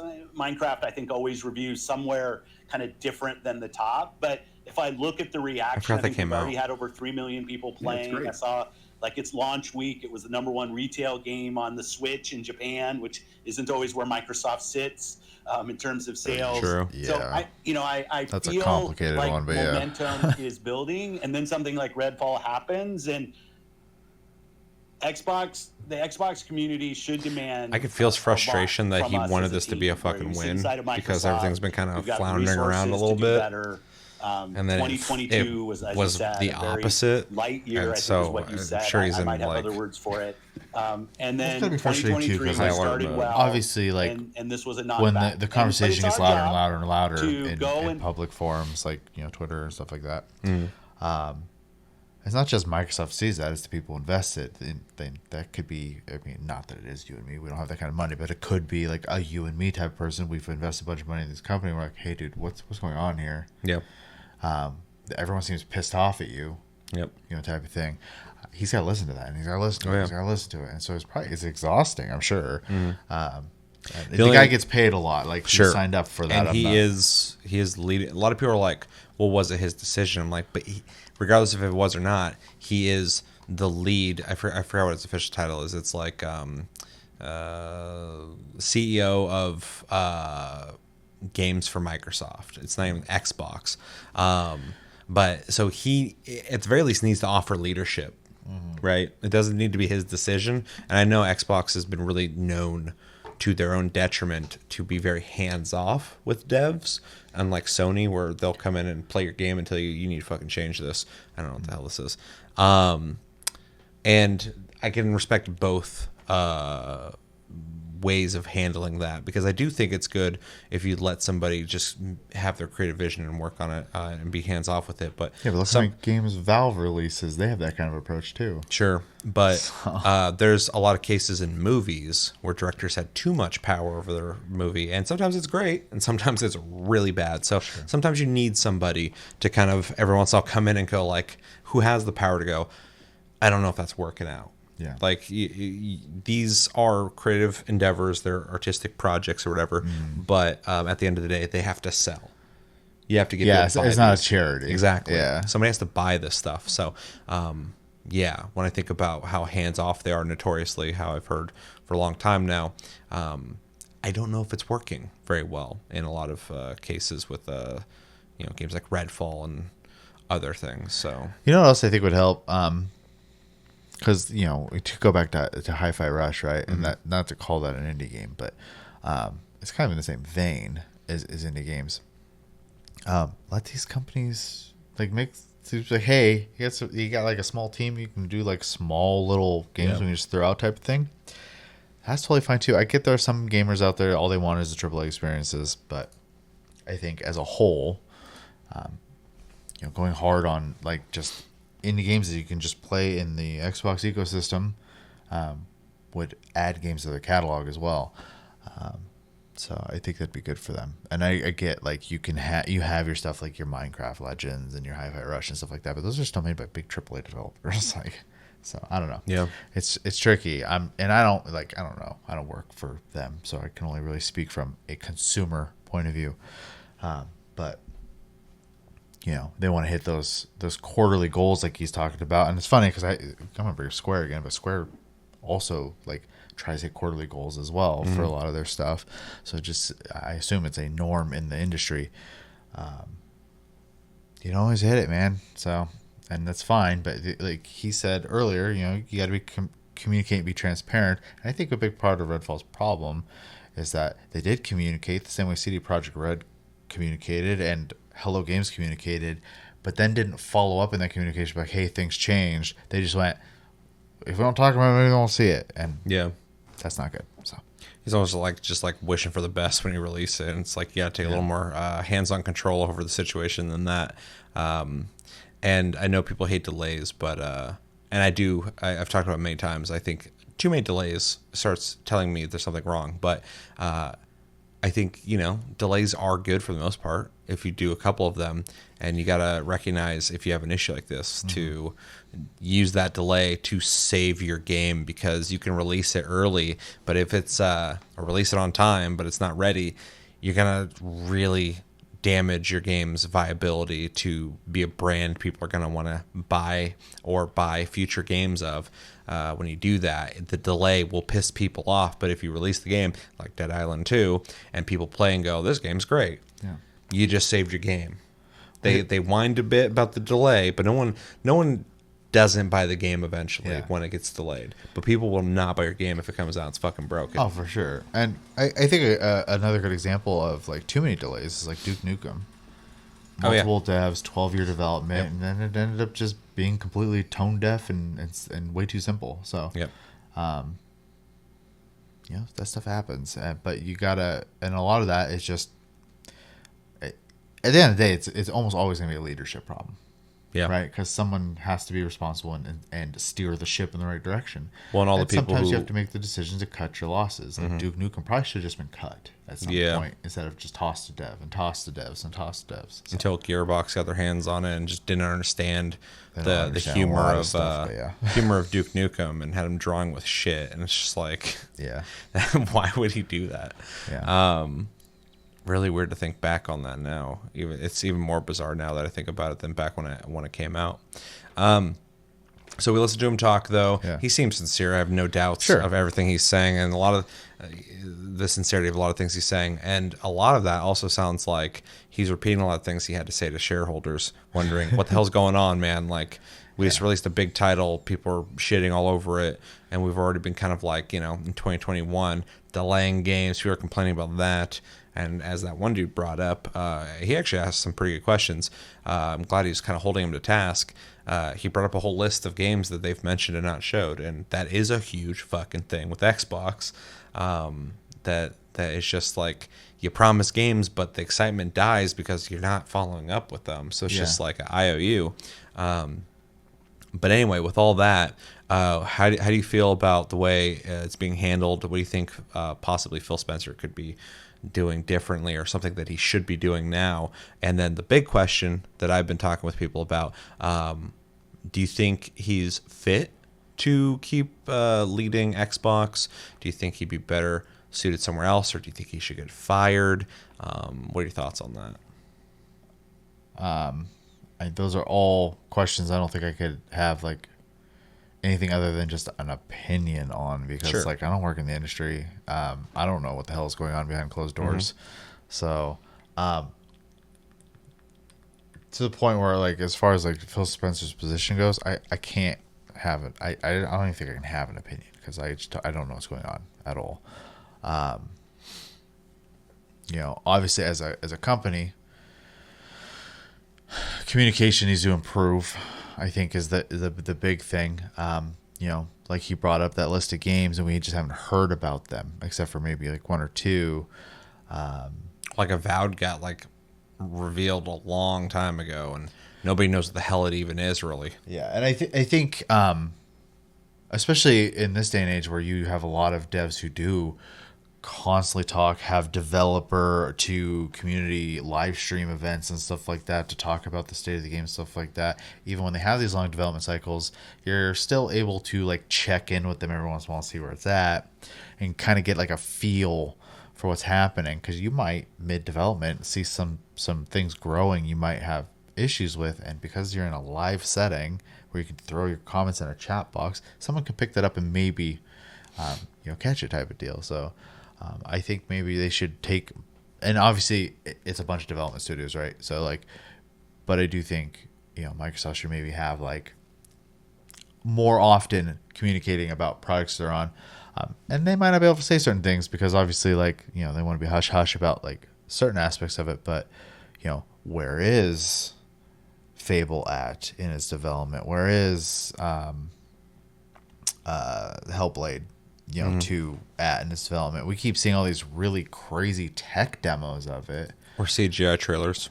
but we don't know what the progress is, right? I think a good example of this is like Yoshi P with Final Fantasy 14. When there's delays, he'll come out immediately and he'll talk about it, and he'll kind of like say this is kind of like blah blah blah percentage about where we're at right now, type of deal. And people get disappointed, but no one gets mad because they were told, and there's a constant line of communication happening. Yeah. So, and then this is an investor, or not an investor, this is a publisher in general problem. Stop releasing games that aren't finished. Just stop. Mm-hmm. Everyone hates it. Yep. And it's worse than delaying the game. And it's getting worse and worse because it's happening so often. I'm going to go out on a limb and say we're sick of it as a community. Mm-hmm. I don't know how you couldn't be. Even games I love, like Elden Ring is a great example, right? I love that game, but like the stuttering on PC is bullshit, dude. And like the same with I haven't played it, and I'm hearing great things, but the new Star Wars game that came out, But it has stuttering issues. Like, Well, in our Wild Hearts review, which you guys should go watch, the game still has stuttering issues. yeah. And So it's been out for a little bit now, so it's exhausting, is what it is, right? Yep. And most of us put in our 9 to 5s so that we can have, hopefully, some expendable income to indulge in these hobbies. And then when you spend your hard-earned money on something and it's busted, thanks, you want to kick me in the balls while you're at it, like it kind of sucks. So it needs to be addressed. I don't know the answer, but I know what I want to see, which is effectively communication and just a bigger commitment to just releasing finished products across the industry, not just Xbox, the whole industry. So yeah. I find myself strongly questioning if Phil Spencer is still the man to be leading Xbox, and that's again not anything personal towards him. I think he's legit. I think he's like it seems like a really good dude who cares about video games and wants accessibility to games for everybody, which is definitely great. But I have kind of watched his trajectory as the person who's leading Xbox, and as a personality, he's great. I think he's great for the community, but I'm seeing like the decisions being made. Like, I don't even think the Activision deal is going to go through now. I think something over in the UK happened, and it got pretty hard blocked. Yeah. So that's also going to suck for them, even though for everybody, I think it'll be better. But for Xbox, that's got to suck. But yeah, I just he even says in this at one point, we're not going to watch the whole thing, but at one point he literally, I'm surprised he says they lost essentially the console war with the Xbox One. He's like, we lost with the Xbox One at the worst time possible during that console cycle, which is a weird thing for him to say. And so he views it as a loss. I do think the Xbox One was kind of their lowest point for sure. I almost forget it existed. Like, Xbox is great. I loved my Xbox back in the day. 360, I think, is one of the best consoles that existed. I think it really changed things for multiplayer gaming on console. And then the Xbox One was there, and then the Xbox Series is struggling to have relevance, in my opinion, only because it is more of an alternative for anybody who wants to play games that doesn't want to have a PC. You want to play on console. At least the state it's in, yeah, for sure. But because they took this hard stance of exclusivity doesn't matter, and they just put things on everything, the console really is only there as an option for somebody who's like, I want to play games, but I want to buy a PC, so I'm going to buy one of the two consoles, and one of those two consoles is almost obsolete at this point. Yeah. Devs don't want to build games for it. And so I look at all these decisions and like the push for Game Pass, which, if you want to lead the industry on that system, you guys did it, even though I think PlayStation's setup is doing very well as well. But are these the right decisions to create an ecosystem around the brand of Xbox that makes it something that people are excited about? I don't know. It seems like it's kind of waning right now, especially when you go on Twitter and you see all these people complaining about, like, Xbox fans complaining about Xbox can't launch a game in a proper state, and they're still waiting to hear on other games. And it's like, for years now, they keep going like, oh, they're coming. And now it's getting to the point where people are like, where is it? Yeah. And it's like, I wonder if the priorities are not in the right place. You guys did Game Pass. Keep doing it, but, like, that seemed like it was the focus more than Xbox. And we've said for fucking years at this point now that it's not about Xbox anymore, it's Game Pass. Yeah. Like, one day Xbox might just disappear and it's Game Pass. And there's people who are like, well, that's what they always planned, bro. Like, they're going to lead the industry in streaming. Cool, but the Xbox still exists right now, and it's kind of confusing because we're not talking about the console, really. Unless you have one and you enjoy it, then that's fine. But, like, there's nothing really specific about it that's a unique situation. And then when we're talking about, like, Xbox games you can play everywhere for the most part, what are the big hitter titles. We're not really getting them. So it's like, I don't know. I feel like it's a leadership problem. Yeah. And I think Phil Spencer being this dude who just like, wants everybody to have fun games. You can play it any way you want. You can pay very little and play all our games right now. Or, you can play these over on PlayStation, play this on PC, play this on Xbox. I don't think he's like as competitively minded as somebody who could maybe push Xbox to start doing things that will really make them stand out in the world of gaming. I don't know, and it sucks to even say all that stuff, but at this point, like, I'm not seeing it from him, which really sucks. But when people are like, "Well, I don't want him to get fired," I don't want him to get fired either. So maybe get like an assistant dude in there to help him out, or like put him in a different part of the division of gaming or somewhere else in Microsoft, and maybe have someone take over a spot. You don't have to get rid of him, but I do wonder if Xbox would benefit from new leadership. Not even that his leadership's bad. Maybe we just need new blood, new vision. Maybe his vision's not working. Although after this, I feel like he's gonna. Well, before they bought all these fucking devs, the big complaint was Xbox doesn't have games, and their decision as Xbox to address that was to buy devs. And we still are going like, where's the games? Yeah. And so, yeah, there's a lot to it, but Yeah, and obviously they'd have to start from the ground up, which would be really hard and time consuming. So you'd still be in this position of waiting. But I think I don't like comparing too much, but like one of Sony's biggest strengths is that a lot of their development studios are built from the ground up. Sony studios. Microsoft has just acquired a bunch. So yeah. Sony also seems to have a pretty good strategy on releasing games at a steady pace of good quality. So, even if you didn't really care about Returnal when it came out, it functioned correctly, and it was a filler in between other big titles. So I think the biggest hiccup lately was Horizon ran a little bad on PC when it came out, or something like that. Or was it Last of Us? Last of Us Part 1, which I was going to pick up, but then I heard I had all these issues, and I was like, I'll wait. Yeah. So yeah, apparently PC is not their strong suit right now, but they have a really good strategy with their own console. So yeah. He even says at one point too in this interview that when they bring up whether he can compete with Nintendo and PlayStation, he says, like, as a console, no, we can't.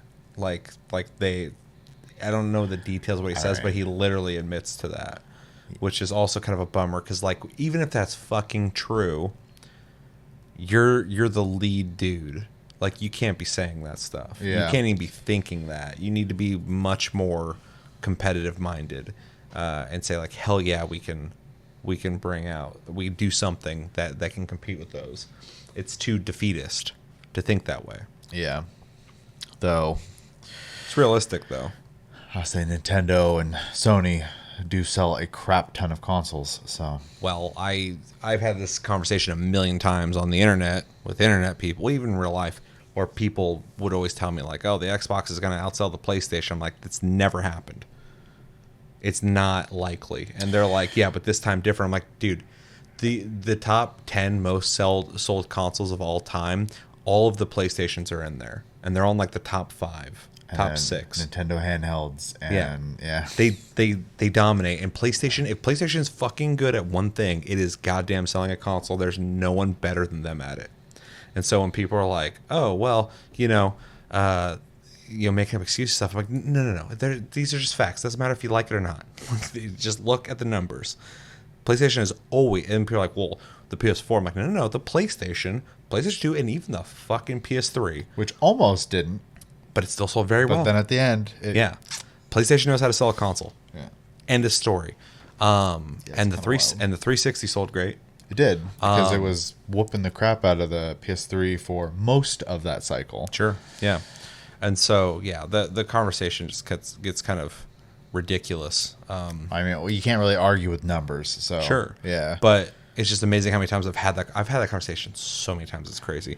But so when he's saying like we can't compete, I guess you can have that mindset, but that's not how you push to do something that's gonna create a console that's gonna sell. I think the biggest thing that they shot themselves in the foot with is they prioritize Game Pass, which is fine because it's a great service that really devalues video games in my opinion, but it's for the consumer a fantastic deal. But It's also guaranteed money for them. they need exclusives. They need something that like you can only, even if it's timed exclusive, you can only place on Xbox for like 6 months or a year. I hate that shit, but it would make people go, I have to buy a fucking Xbox.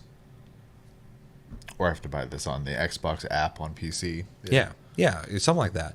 Yeah, because people always bring up too, like, well, if you're buying games on PC, that's Xbox. You're supporting Xbox. I'm like, I'm supporting Valve too. They're not getting all the fucking money.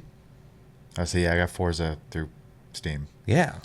And that's fine. I'm happy. I can play it Yeah. on Steam. But fucking for Xbox, it would be much better if they could just get you where they need you, which is on the console or an Xbox app. Yeah. As much as I hate it, but if they forced you, like Epic Games does with their stuff, it would bring people over. So. Sure. Yeah, they were very aggressive and annoyed the shit out of people, but I'm still buying games on Epic every once in a while. One is it's still around. Yeah. So I mean, like, Well, and Fortnite's going to keep it around, but and developers, benefit from it. benefit. So Yeah. they will take that deal. Yeah. Even if it means selling less, they're getting a bigger chunk of the pie. So Yeah, which is good.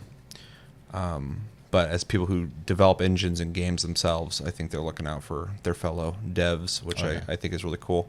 But yeah, Xbox needs to get more aggressive with you got to play by our rules.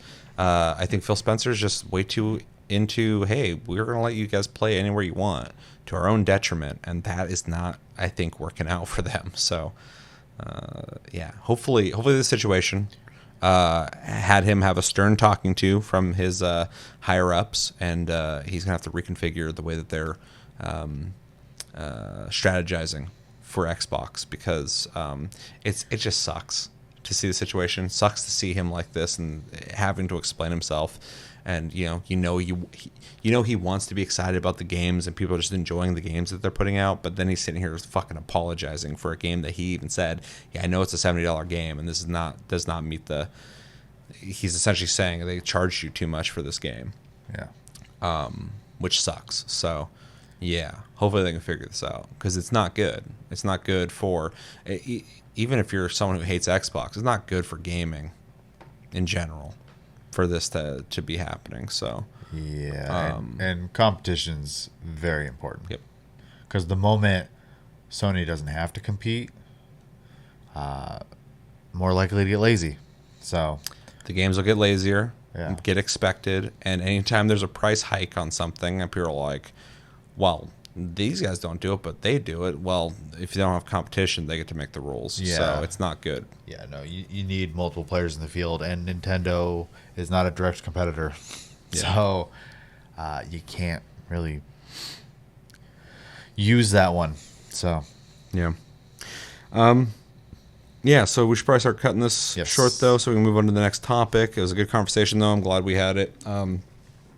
Just lastly, like I said, I hope they can pull out of this. I hope they can fix Redfall, and I hope they have a better strategy moving forward to release games that make people happy at a quality that people find acceptable. And I hope all their future projects, and they got this Xbox thing coming up that we'll probably watch. Probably, Hopefully those projects that guy brought up, really great question, we can get some light illuminating those projects and know what's going on with them, because that is a big problem with what Xbox has been doing for a while now. But yeah, it's not good, and I'm not happy about it. So I'm not like in a fuck them way, but like in a I want Xbox to thrive. I want all the gaming companies to be doing well, except for Activision and Ubisoft. They're all kind of fucked right now. I want them to be doing good too. I just want to know where Beyond Good and Evil 2 is. Ubisoft, Jesus Christ. Anything else you want to say? no. All right, let us know in the comments. What do you think about Redfall? What do you think about what Xbox is doing, about their current strategy, about their delays, about their games that we're not seeing much on. What's your opinion on that? What do you think about Phil Spencer? And here's the big question: what do you think about Phil Spencer running Xbox? Do you think he's doing fine? Do you think he maybe needs to take a vacation? Maybe he needs to get moved somewhere else, or do you want him to be fired? I've seen plenty of people say that. And if you were Xbox, what would you do moving forward? And yeah, do you just focus on Game Pass? Do you start working on exclusives? Now, what you do is you just offer everyone a pizza party. Yeah, it always works. Everybody likes pizza. Everybody likes pizza. Let us know in the comments what you think of pizza in the comments below. All right. Next thing is a video we're going to watch called Chrono Odyssey Gameplay Reveal for PS5. This is apparently a brand new MMO coming out. I've heard whispers. Yeah, and I've seen a couple clips on it, and yeah, we'll talk about it, but we're going to watch through. This is almost 4 minutes long, and then I have a page of information on the game because we're going to watch this. It's probably not going to explain a whole lot for us, so we're probably going to want some details on what kind of MMO is this, because people say MMO almost any time It's online. there's 3 people on screen at once, so we're going to need those details. But we'll watch the video first, and then we'll go into the details after. Do you have anything you want to say? I have a question. Sure. Who's making it? Let's see. Who is making it? That's a really good question. I do not see a name. I'm sure there'll be a splash screen. Yeah, it'll probably be in there. I'm just curious. Oh my. The PD of Chrono Studio. Chrono Studio is making it. N-Pixel sounds Asian. Yeah, for sure. It says, at Chrono Studio, we are more than just developers. We are avid gamers who share passion for epic titles, and we believe that MMORPGs are more than just games. They are gateways to unforgettable experiences formed through shared adventures and challenges. Our vision for Chrono Odyssey is to continue the legacy of beloved MMORPGs that have stood the test of time. At the first glance, Chrono Odyssey may seem like your typical MMORPG, but what sets Chrono Odyssey apart from the rest is its unparalleled graphics made by the Unreal Engine 5 engine and our accumulated expertise. We have also elevated combat to new heights by incorporating the chrono time element, which serves as the core of the game's universe, as well as the real-time MMO content enjoyed by hundreds of players to provide a dynamic social experience. So that gave us a little bit of info. Let's just watch the video. Yeah. And then we'll talk about it. This is Chrono Odyssey gameplay reveal in 3, 2, 1, go.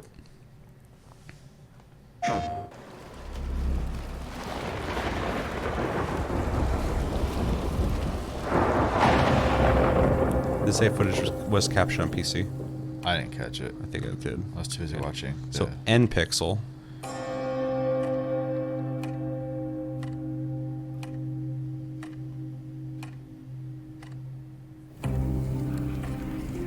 The graphics are clean, for sure. It's Unreal Engine 5, so good graphics are cheap now. Whoa. That looked great. Yeah, this looks really good. Looks Korean. I was gonna say, I feel like this is gonna be a Korean MMO.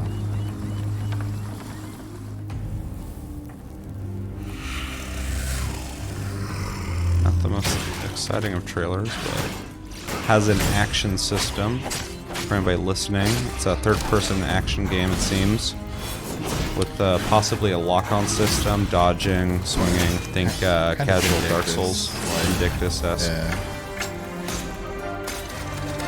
Emphasizing time a lot.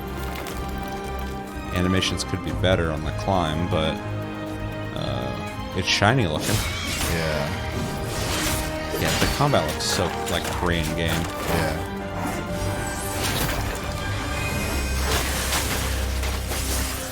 I like the environments. The environments are fantastic. Yeah. The combat looks fun. Yeah, I was say combat's giving me this mix between like a Vindictus and a Blade and Soul. Not Blade and Soul. Oh god, what's the Black Desert? Black Desert. Yeah. Black Desert. This looks like Vindictus right here. Yeah.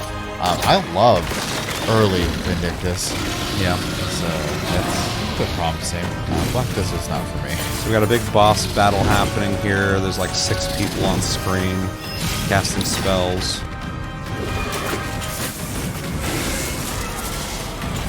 It makes sense this is a PS5 video because this does look like it's going to be console friendly the way it plays.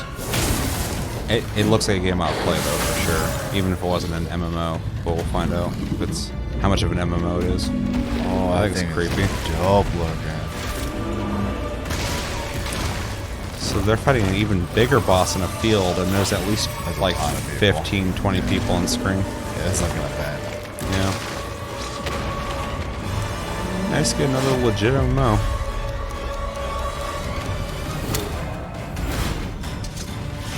I wonder how that's going to work on a server. That was cool. That's pretty cool. I'm just wondering how freezing things on a server is going to work with other players, unless the enemies just stop. Some trippy time stuff happening. Yeah, the visuals are great.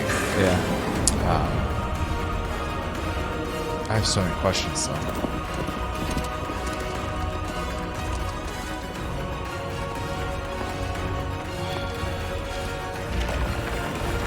I'm gonna be really surprised this isn't Korean. Everything about it screams like some of the characters look like straight out like Lineage or something. The boss battles look cool. Dude, I love the environment interactions. Yeah. I mean, obviously it's like superficial. This is what Godfall's trying to be, dude. Huh. I mean, based off the trailer alone, I'm definitely interested in playing it. The graphics were good. Is this only on PS5? It's That'd be- gotta be on PC. As well. That'd be kind of crazy. weird. I could have swore at the beginning it said it's captured on PC. Not all images appear in game, but that also could mean they're developing it on Yeah, I PC, say, that so it wouldn't just- even matter. Yeah. Interesting. Yeah, I highly doubt this is a PS5 exclusive MMO, but again, after talking about Xbox needing exclusives, it would be a good strategy. I know But Sony is interested in getting some service games, so. oh my god. Okay, so oh god, I guess nope, I'm good. So yeah, this game is definitely I mean easily it's a really pretty looking game. It's Yeah. very shiny looking. The animations can be good and can be not that great, which I kind of expect from an MMO. Yep. Because MMOs sometimes try to be a little more cinematic, but they don't prioritize the right things in terms of animations to really sell it. But in the combat and the movement and the running, I think it looks really good. Combat looks like something I would play. Yeah, it looks it's, good. It's not the traditional MMO combat that I would definitely be okay with as well. But it's more actiony, which I think is which is fine, especially if you're going to be playing this on a console. I really like the environments. I think the game has a really cool atmosphere visually. And monster designs are great. Yeah, the monster designs are cool, but I just love how varied the environments are. They're very different every time. And I'm curious about if these are going to be like the open world style environments or like zones, yeah. Which I could definitely see being a big thing nowadays. And then yeah, how many people are we talking server wise? How many people on screen at once? That big fight we saw like 20 people. Yeah. Which is a good amount. And yeah, the boss fights look really cool too. It's probably the coolest thing outside the environments to me. Classes look cool. We got an archer, some kind of shield and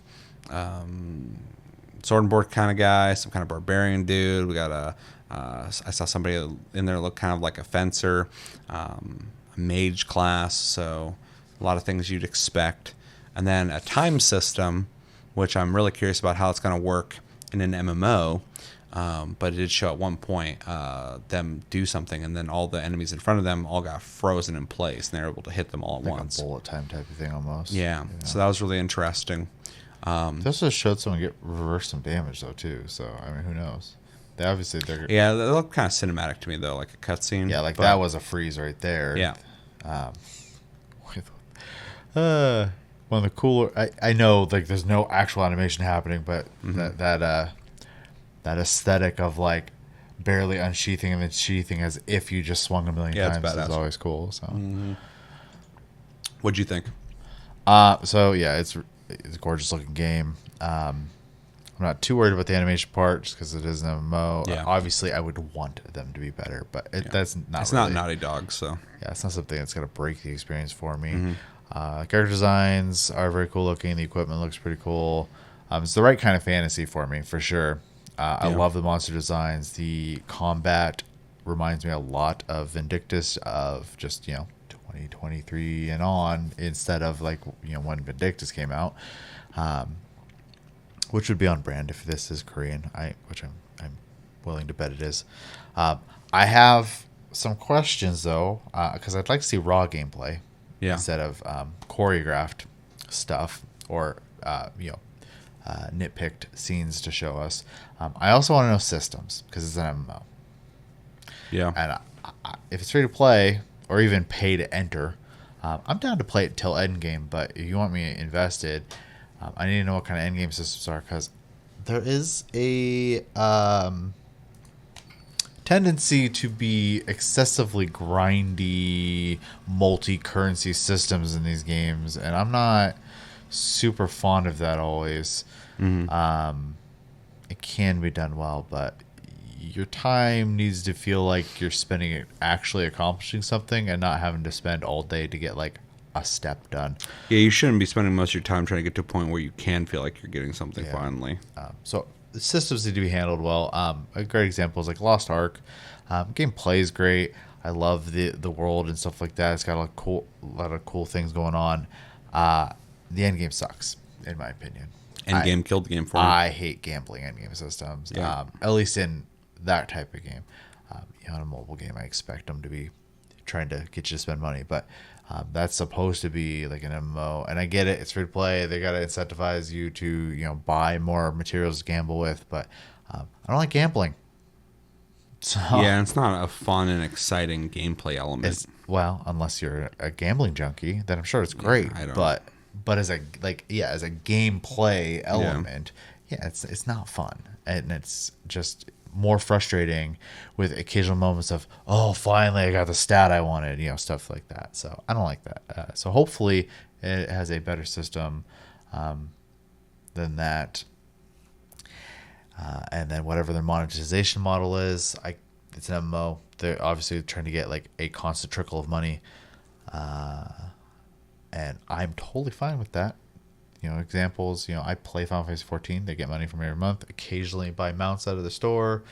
Warframe is a free-to-play game. I've given them money before, because I didn't feel like they were trying to screw me. Yeah. And I thought their prices were, for the most part, pretty fair for stuff I wanted. So, yeah, there's definitely a right way and a wrong way to do it.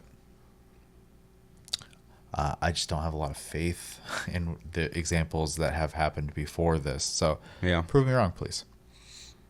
Yeah, I agree with pretty much all of that.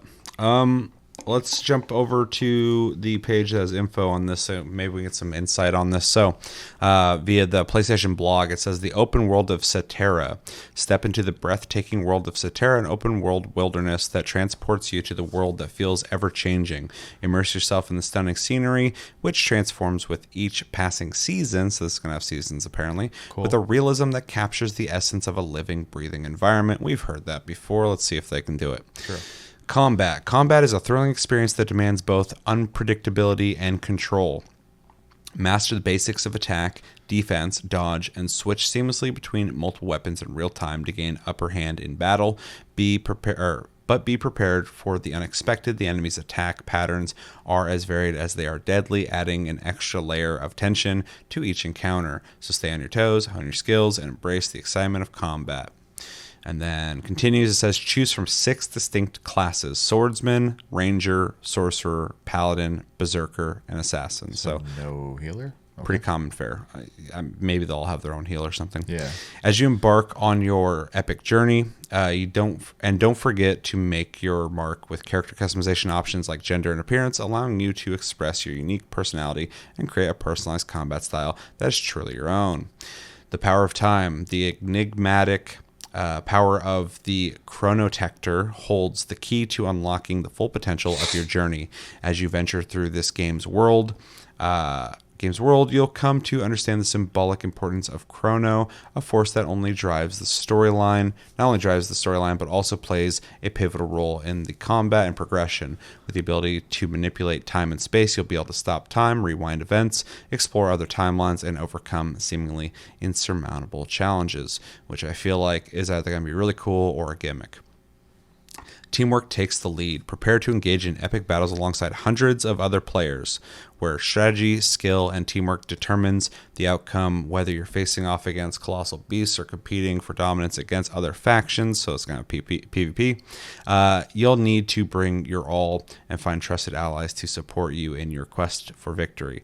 And when the time comes to confront the massive Altanius, one of the many powerful bosses within the game world, that's probably this thing, be sure to come prepared for the ultimate test of strength and will. We are thrilled by your interest in our ambitious project, and we cannot wait to share the results of our hard work with you soon when Chrono Odyssey launches on PS5. Thank you for your support. Maybe this is a PS5 game. Wild. That'd be really crazy. Yeah. It'd be crazy if they just had just an MMO. Although games like this need as much appeal as possible to be able to play it and not separated, so it'd be kind of crazy. Cough, Elder Scrolls Online, cough. Yeah, for sure. I love that game, but everyone I know who plays it plays on console. So, yeah. What'd you think of any of that? They said hundreds of people. Mostly fluff talk. Yeah. But we got the classes. Nothing. I'm sure they might be exciting, but nothing exciting about the classes. Those are things I expect. I could have guessed most of those. Yeah. So they used the word open world. Mm-hmm. Whether that means like from a technical standpoint, it's open world, or they're just calling the experience of an open world. We'll see. Yeah. But I'm leaning towards that they're trying to make it like an open, mostly seamless world, I'd assume. The 6 classes are pretty much standard affair.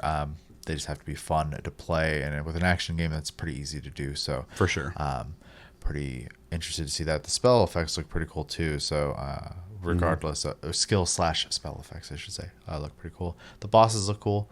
I don't, without like seeing in depth on the chrono aspect of this, I can't really have a hard opinion. It does kind of make me go, like, what the hell is that? There's also no hard confirmation of PvP, just kind of a hinting of it, but that could also just be a point system between nations, or that's possible, yeah. Or it could literally mean NPC factions exist. Like, it's just not specific enough. But otherwise, yeah, I mean, it looks pretty cool. I need to see more on it. It is an MMO, so I'll probably end up trying it regardless. And if I hate it, I'll let you guys know. But like, I can't see myself not at least trying it. So yeah, no, I'm for sure. It's got my attention. I'll for sure be trying this when it comes out, unless like they announce early on what the system of payment's going to be. And it sounds like something completely horseshit. But I would still try it out if it's free to play. Yeah.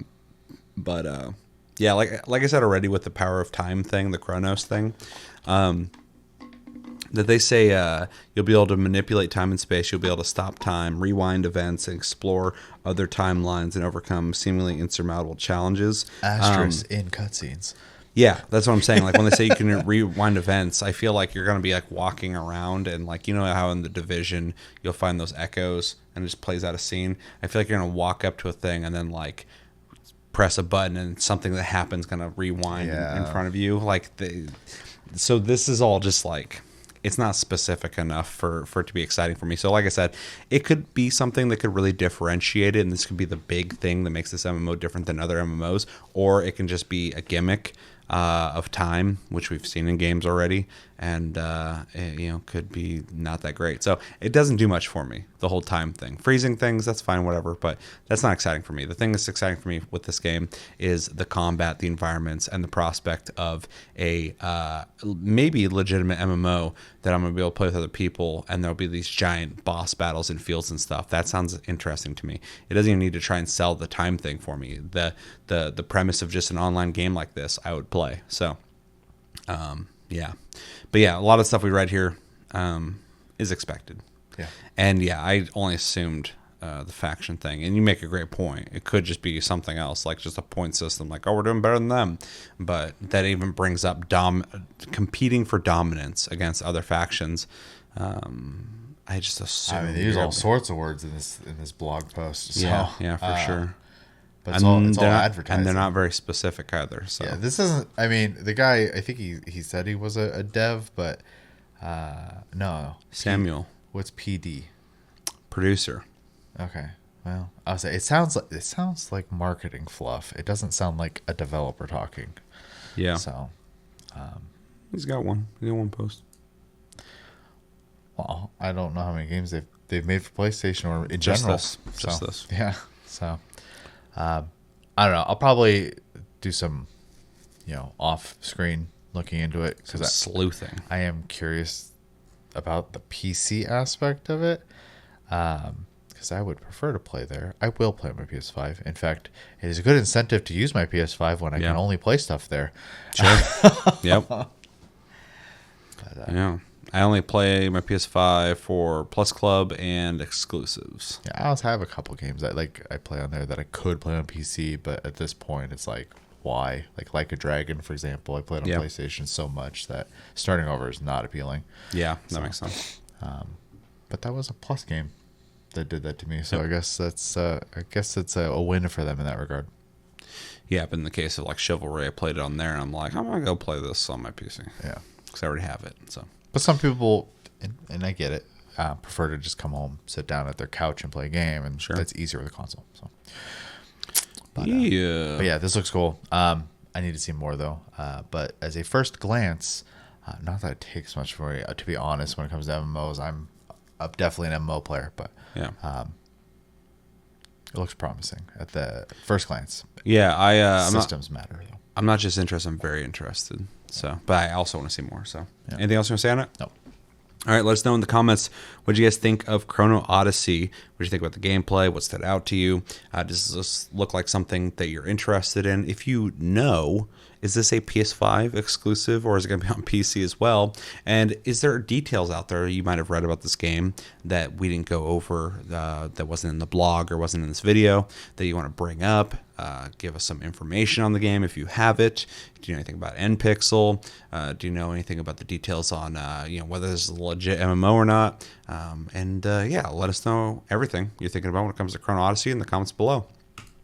It's that time again where we go back and reflect on past episodes and read your comments. So if you want your comment to be read for sure, type in hashtag AskTLG. It makes it easier for me to find your comments, prioritize your comment to read it first before other people. Guarantees your comment will be read unless it says something crazy. Otherwise, I read at random. So we did a review for Wild Hearts, which is our game of the month last month. And I think we had a really good conversation. And in this conversation, we were talking about the voice acting. I had brought up that in English, they had a Japanese cast speak in English and they have heavy Japanese accents, which is something I really appreciated. You were playing it in Japanese. You mentioned that the subtitles seemed kind of like old fan subs because it had certain words that yeah. And so I literally said in this segment when we're talking about it, I was like, yeah, it's really interesting. I'd like to know the answer to that if someone could like tell us. And oddly enough, supposedly somebody who is named Eric Rethins, who says they are the voice and localization producer for Wild Hearts, responded to us on our video, which is kind of crazy because this video doesn't have a whole lot of views. And so that they found it, that they the part where we talk about this, like towards the end of the video. Yeah, so they watched. So they watched the video. Yeah. Which is or crazy. Or at least watched, We're very good at scrubbing. Yeah. And found the part that they're like, oh, I can answer that. Yeah. Which is weird. It's so weird. Unless somebody from like EA watched it and like sent him over to explain it or something. I don't know. I don't know why he's wasting his time talking to us. He works for EA. Yeah. Yeah. That's what I'm saying. When I looked him up. So. Yeah. So anyway, he gave us an explanation to exactly what we asked, which is really kind of crazy that we got just the most straightforward answer you can get. Eric Rethen says in regards to what we said, sure, as the voice and localization producer, I can explain the reason why we kept certain words Japanese. It wasn't based on old fan translations, of course. On the contrary, it was done to increase authenticity of bilingual speakers who you'll often find using common words in their native language, along with this approach being popular in many other media games when portraying foreign speakers, think Spanish, French, German, Italian, etc. We left a pure localization, so making it all entirely US English just wasn't the way to go for the game that dabbled so much into Japanese culture. So instead we looked at it from a more creative perspective. You, the player, enters the world as an outsider, meaning that you are not actually from Minato, and in many of the identity choices, not from Japan altogether. So we opted for creating a world where the inhabitants would speak English as their second language using all Japanese bilingual cast who'd speak with their natural accent, inflections, etc. Hope that explains the choice a bit. It explains it perfectly. Yeah. I mean, the thing I enjoyed about this the most is just getting a definitive answer and getting to kind of peek behind the curtain a bit on how these choices are being made. Yeah. Also, like the answer is, like you said, it is like just an explanation, and it doesn't come off like, I can't believe you said this about my game type of thing. So They just set it straight. yeah. Because I'm gonna be honest, I can't remember how I talked about it in that episode at this point. So like, You said they came off nerdy, sure, but which is fine because we're nerds. So whatever, right? That's like if it's like in a slang sort of way, but like I don't think I was like bashing really. No. And so, but it can come off that way, I'm sure, because sometimes we joke kind of aggressively in some ways. So it's just weird because like a lot of times when we review games, I bring up things I feel like some people just don't talk about in games, and so that I brought up the voice acting.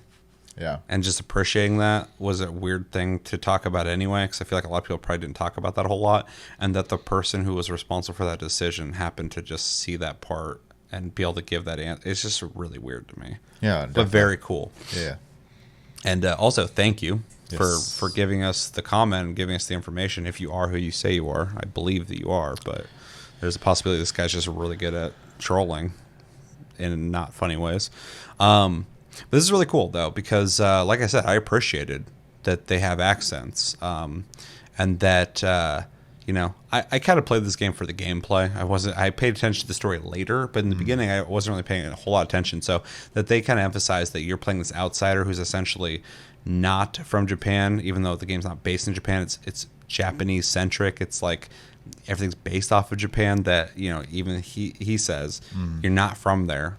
So like your character's not like that, but they are all from here. Yeah. And so there's that kind of shared quality to the way that they talk that in English I thought was a really nice touch.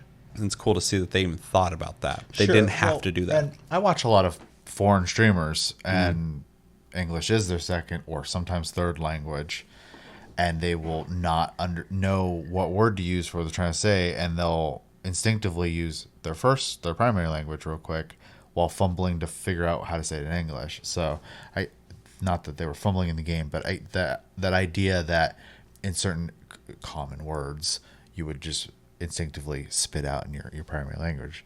Obviously not where my head was when I was playing the game and talking about it, because I am not bilingual, so I don't have to go through that. So it's not really something I think about. And so it was nice to get that perspective for sure. Yeah. Yeah, really cool. Yep. Thank you for the comment. Thank you. We really appreciate it. And glad you're able to find our video. Hopefully you enjoyed the review. I gave it an A-, so I like your game a lot. And yeah, thank you. Moving on to the other one, the other video we got, which was my Armored Core 6 Fires of Rubicon gameplay trailer reaction, which did... Game is going to be so good. It's going to be so good, dude. If you guys haven't seen it yet, go check it out. Go check out my reaction, because I was freaking out. I'm really happy to see this has 5.5 thousand views. Thank you, everybody who watched it. I'm glad you guys liked it enough to watch it. But anyway, we got so many 50 comments. Yeah, that's Yeah, wild.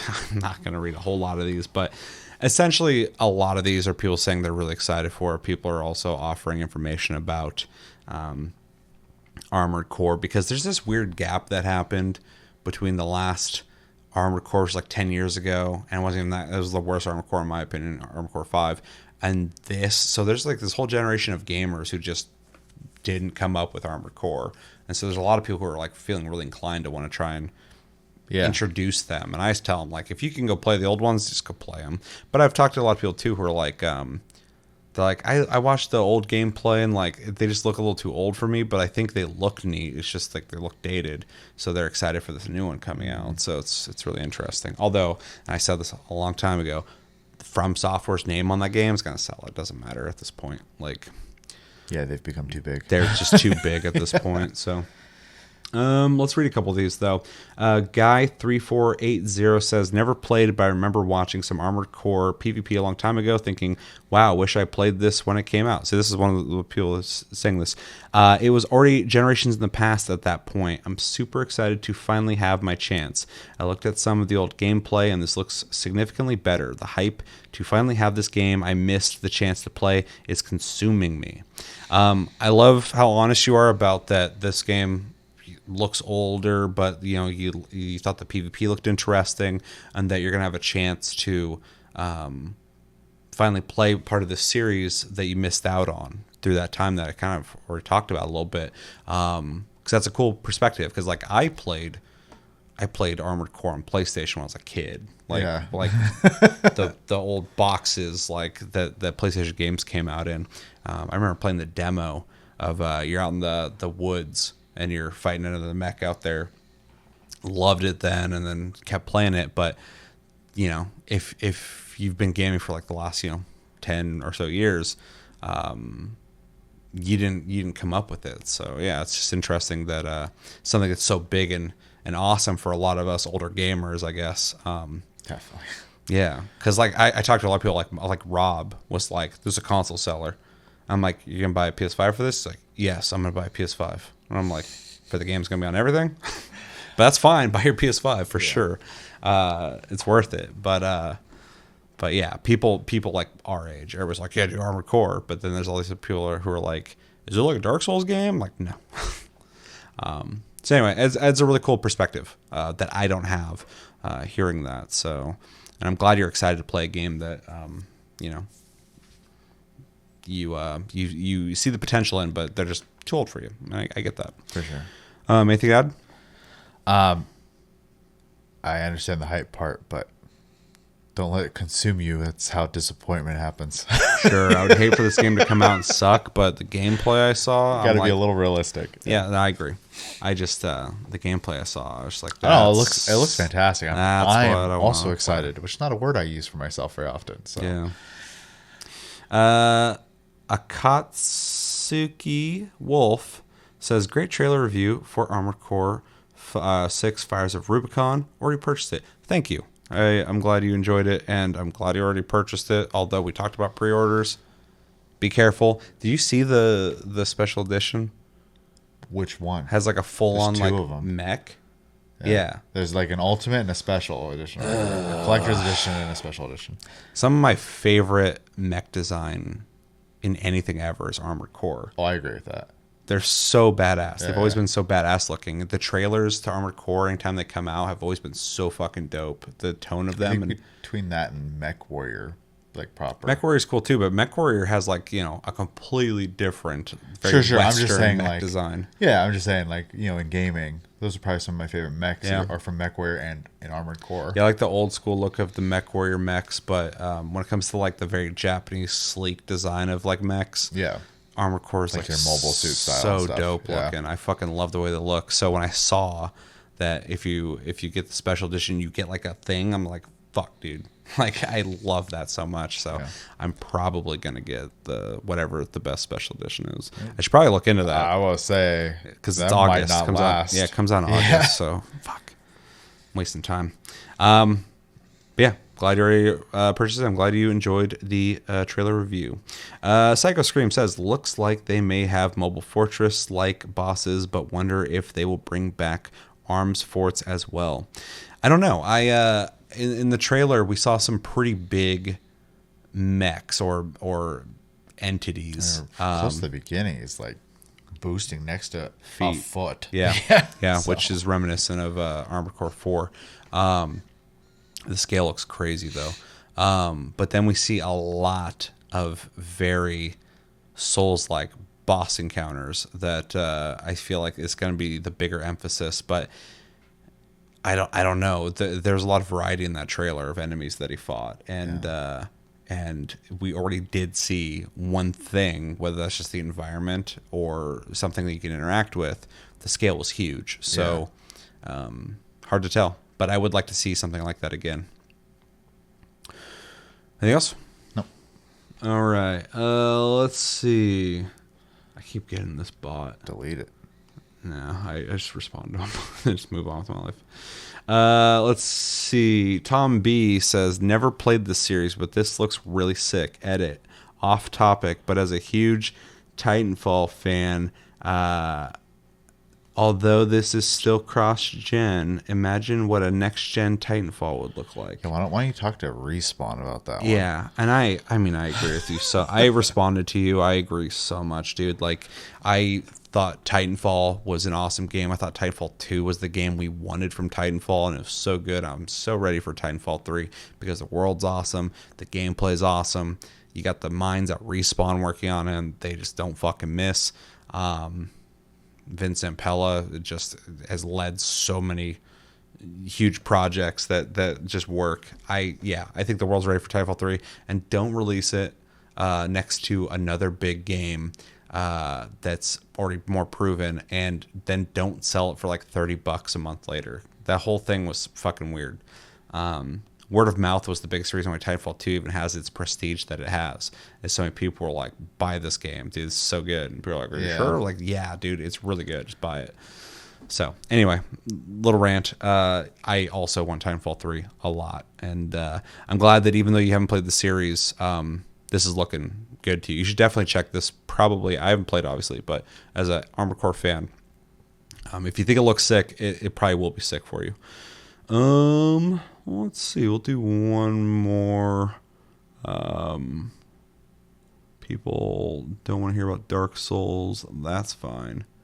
Oh, here's a good one. This is from Fernando Zavaleta Bustos, saying new Armored Core 6 details via PS blog. Plays different from Souls, same smooth, responsive controls, which is good, and I'm glad that got confirmed before this, but that was something I was worried about, that it was going to, possibly just be a reskinned Dark Souls game, essentially, but I'm glad they didn't do that. Continuing, multiple story endings, new paths open up on subsequent playthroughs. That's very cool. Assault boost ability instantly switches between long range and melee, which they did say they're going to try and prioritize combos between weapons, so that kind of makes sense. Long range weapons, bazooka, Gatling guns, split missiles, plasma rifle, and more. Melee arsenal, cluster bomb, thrower, chainsaw, that'd be sick. Plus pulse blade, lances, and more. Stagger meter confirmed. Movement speed between AC3 and AC5. That's a huge gap. Rich variety of bosses and other mechs. The trailer showed that. Yeah, for sure. I definitely got that. It was the most variety I've seen in a AC yet. Focus on customization, which I would hope so. Yeah, it has to have that. Not Armored Core without it. Yeah, and then custom paint jobs, which is also really cool. So, yeah. One last one. I think this one's interesting. And also, thank you for the info dump. Definitely adds to the conversation. Contan Carite says, I'm happy for AC fans. I don't really know if I'm feeling it. It looks like a perfect AC game, but I don't know if this is for me, which is fair. That's totally fair. That's fair. Yeah. I think it's good when people can recognize certain games aren't for them. I play a lot of games, but every once in a while, some people, if they don't want to play a game, instantly just say it's like not good or it's shit. And I think it's such a stupid mentality to have. Like, such an internet take. It's just boring at the very least. Like, if that's your perspective, it's boring. You're boring my dick off with that. If I'm not into something, it's not for me. It's for somebody else. That's fine. Not every game needs to be made for everybody. So for sure. And I would also say, don't just immediately be dismissive based off of a piece of advertisement. wait for, if you're skeptical, with or if you're not sure, wait for the game to come out and hear what people have to actually say about it. So you don't have to have the game day one.